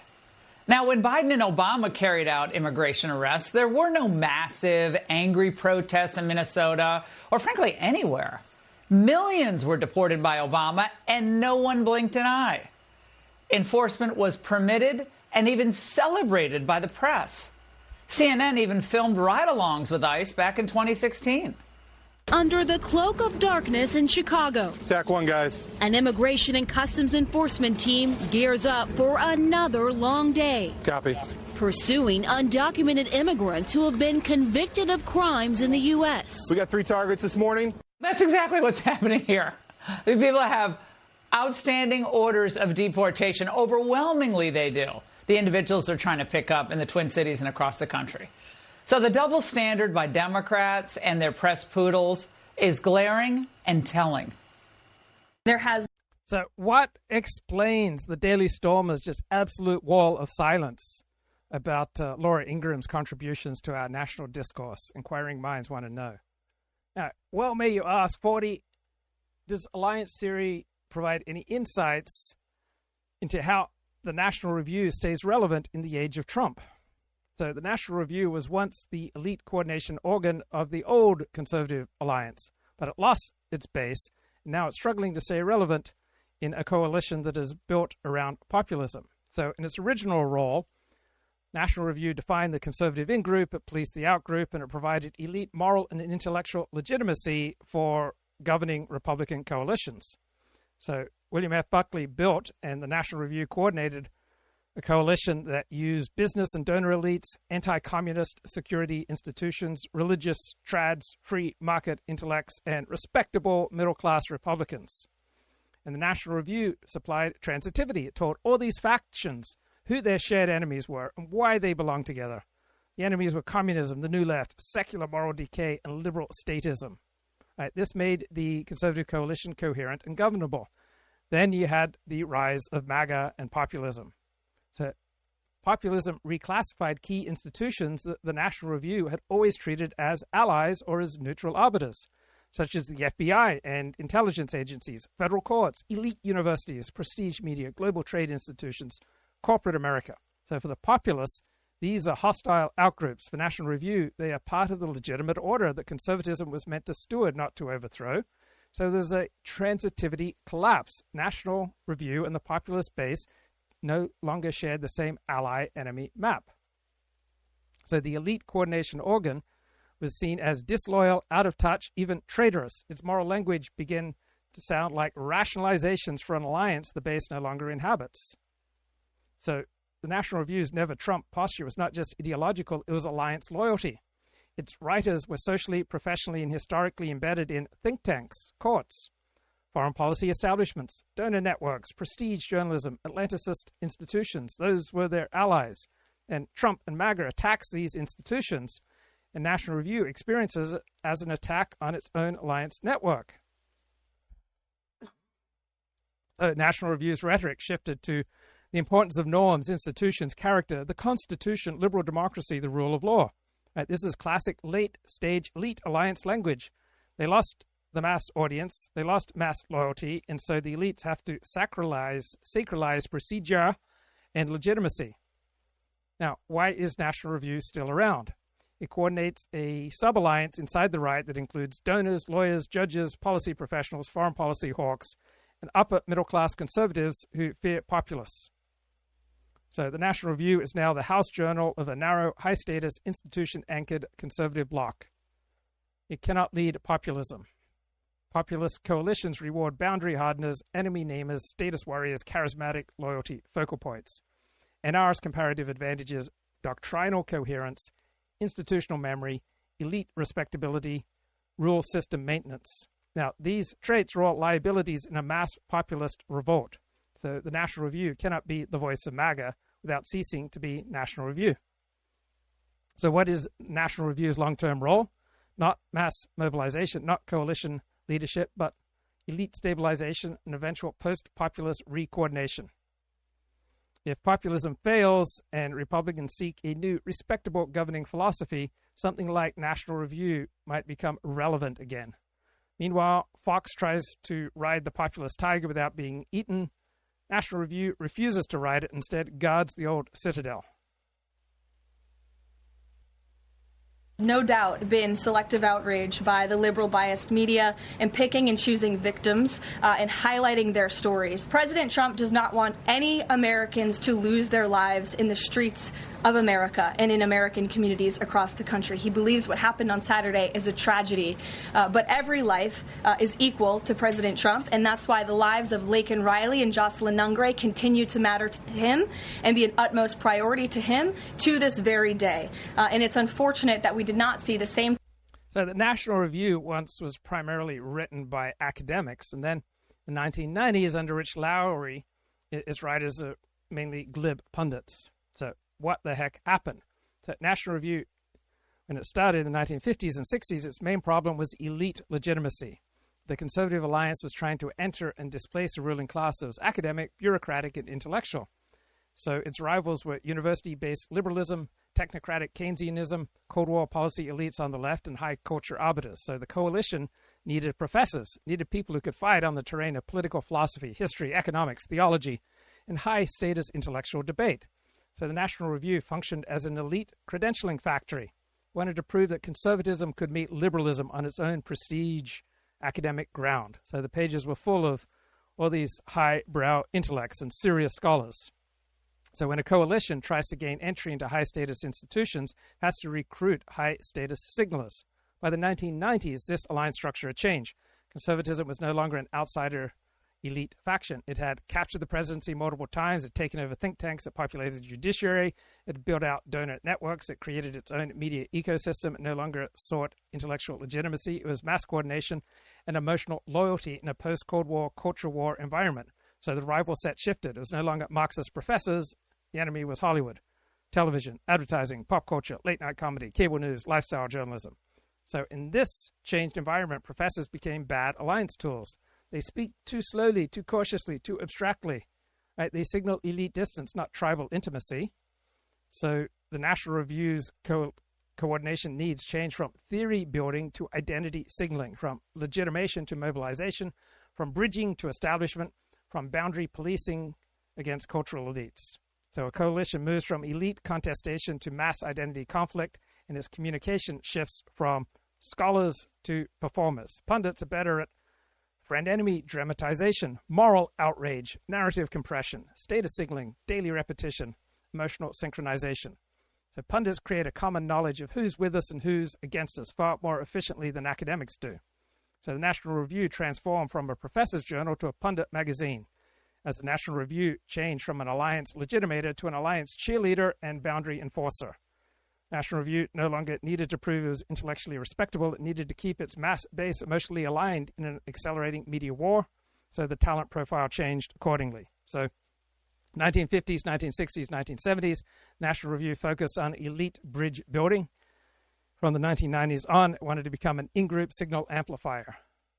So you could look at it as a decline in seriousness, but what really happened was a change in its coalition function.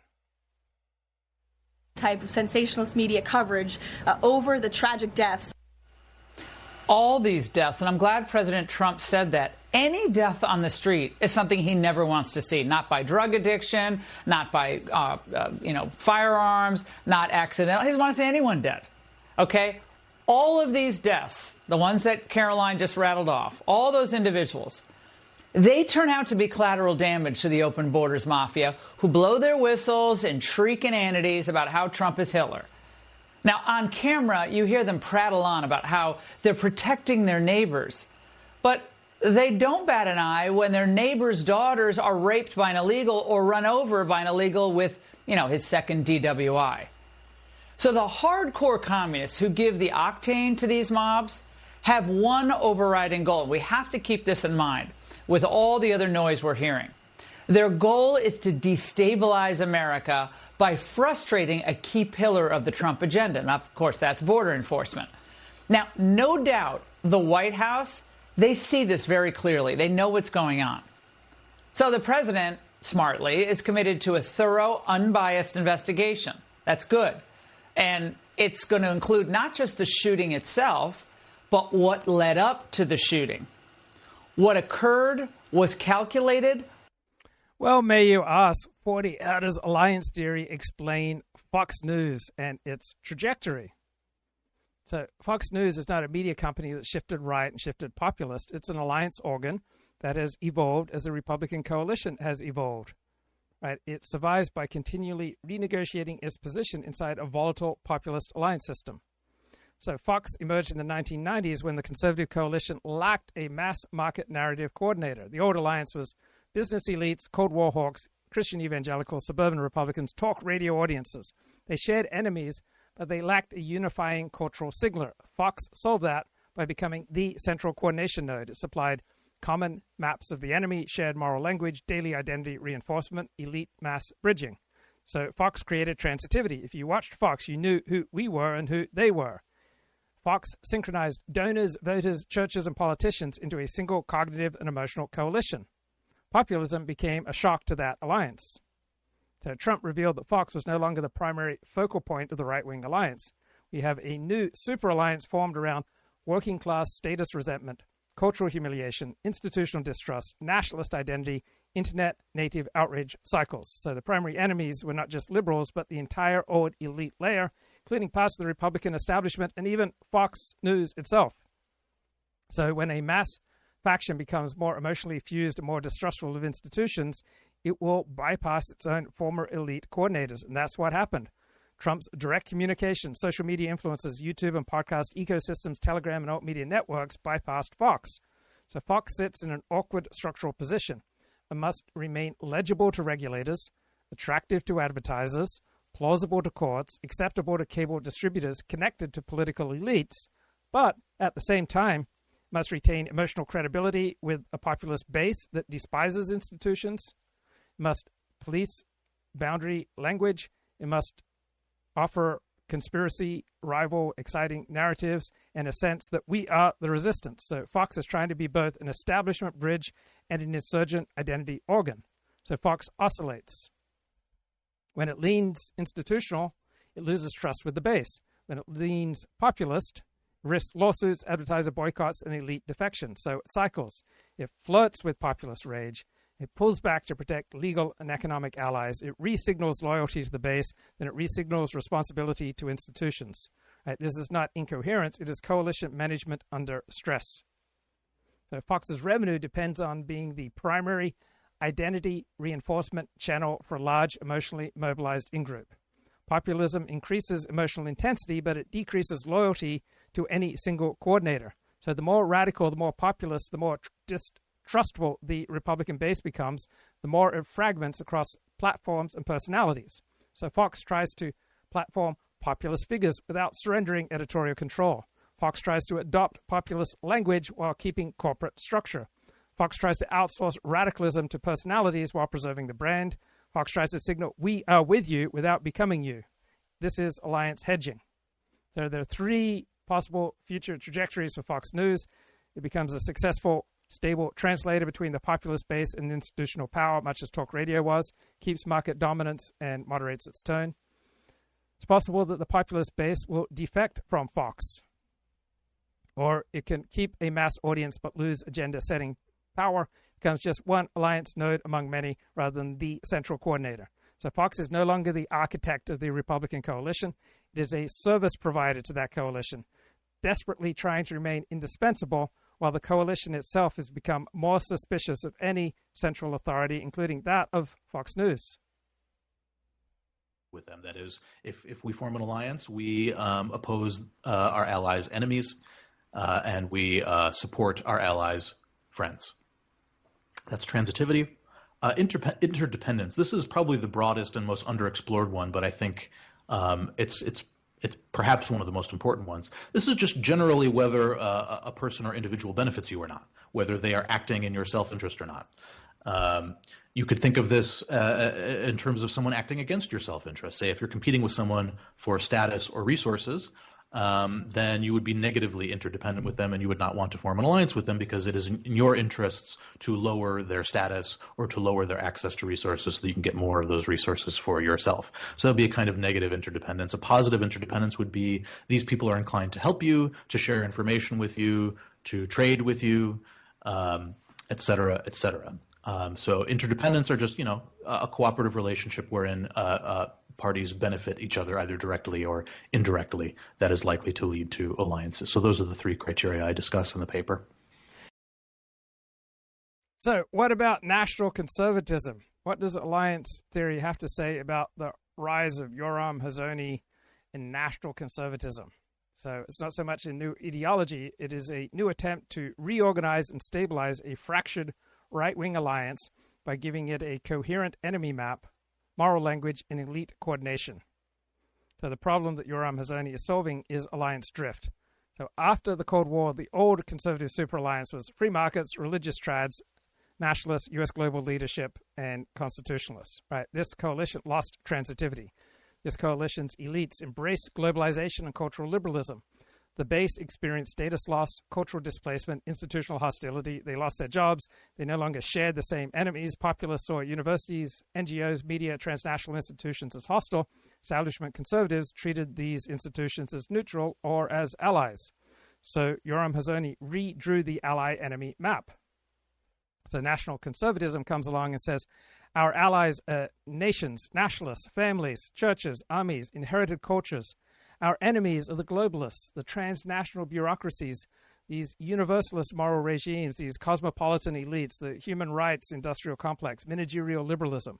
So this is not philosophy first. This is alliance structure first. It is a way to tell diverse factions, hey, we're all on the same side and these are the enemies. So what coalition is Yoram Hazony trying to fuse together? Religious trads, populists, nationalists, post-liberal intellectuals, security hawks, anti-woke parents, sovereignty-minded statesmen, and business elites hostile to ESG and global governance. These groups share grievances, but they lack a common language and coordinating center. Yoram Hazony supplies that. He puts on conferences. He develops manifestos. He publishes books. These are all alliance coordination classics. He creates a common knowledge of who we are and what we're fighting. So nation is the focal point. Coalitions need a high salience identity marker that cuts across class, is emotionally loaded, has historical depth, and incentivizes and organizes self-sacrifice. And the nation does that better than free markets and constitutions. Commitment to nationalism allows religious and secular conservatives to share a loyalty object without theological agreement. The nation becomes the superordinate alliance anchor. Liberalism is reframed as the enemy, not out of abstract philosophy, but because liberal institutions now sit in the rival alliance. They dominate the courts, universities, media, NGOs, international law, corporate governance norms. So Yoram Hazony critiques imperial liberalism as a way of telling his coalition, these institutions are not neutral. They are the enemy's power base. So once everyone agrees on the enemy, all the different parts of your alliance, you have transitivity. Internal differences between your alliance members become secondary. So once enemy maps align, you develop transnational alliances. You have national conservatives in America, Israel, Hungary, Poland, Italy. They all see the same enemy. It's the EU technocracy. It's the global courts. It's progressive NGOs. It's cultural universalism and globalism and the human rights industrial complex. Right? The nations differ, but their enemy set is shared. So we have cross-border elite coordination and at the same time preaching national sovereignty. So national conservatism will continue to rise if populist masses continue to distrust liberal institutions, if religious nationalist groups remain aligned, if security crises keep sovereignty salient and cultural conflict stays intense. National conservatism will fracture if economic elites reabsorb and dominate the right, if religious and secular nationalists split apart over law and lifestyle, or if a new external enemy forces liberal and conservative elites back into a shared super alliance. So Yoram Hazony is trying to do what Bill Buckley did in the Cold War, trying to define a governing coalition by clarifying its friends, its enemies, and its moral story. He's not primarily trying to win arguments. He's trying to make a fragmented right capable of acting as a unified civilizational bloc. And of course, when we have allies commit transgressions, we bring generally a good, well-meaning, emphasize their good intentions. They didn't transgression against the person they wronged. Well, one way you want to do that is you want to downplay that transgression. You want to minimize it. You want to justify it. You want to rationalize it. You want to emphasize the mitigating circumstances. You want to emphasize their good intentions. They didn't really mean to do anything wrong. You want to frame them as generally a good, well-meaning person, and the victim as being a crybaby or even making it up altogether. So that's what I would call perpetrator biases. They are extremely common, both when we commit transgressions and when our allies commit transgressions. We bring perpetrator biases to bear on that. The other side of this, of course, is victim biases. Victims have basically the opposite set of biases. So they will view the perpetrator as incredibly personally responsible for committing the harm, no mitigating circumstances, no good intentions. They were just pure evil, twirling their mustaches, and they just wanted to harm us just out of pure sadism. Of course, the harm they committed was incredibly grievous. It will last for generations. We should never forget it. We should always remember this horrible harm that will last forever. Those are victim. All right, so that's David Pinsof speaking about the alliance theory of politics. Now, what about the charge of fascism in American politics? I noticed today The Atlantic's distinguished writer Jonathan Rauch says the Trump administration is fascist. So fascism in reality doesn't seem to have much truth value in describing American politics. So fascism is less a precise diagnosis. It's much more of an alliance labeling weapon. So people organize primarily by creating coalitions of allies and enemies, not on the basis of abstract doctrines. So this type of intense moral language is used to signal loyalty to one's own side and to humiliate the enemy. So when you call an opponent a fascist, that serves three functions for your alliance. You say that we are moral and they are immoral. You enforce boundaries.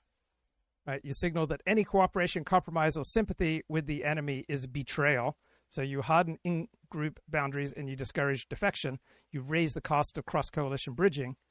And all groups opposed to fascism are now excited and placed in the same camp. You've got transitivity, right? If A group is anti-fascist and B group is anti-fascist, then A and B are allies, even if they disagree on many policies. So you have the coordination of broad coalitions against a common enemy. So calling Trump fascist is less about truth and technical comparisons to Mussolini and Hitler. It's more about classifying MAGA and the Trump coalition as authoritarian, illegitimate, bad, horrible, outside the democratic moral order, and a threat, a harmful group, right? A disaster for existing institutional alliances.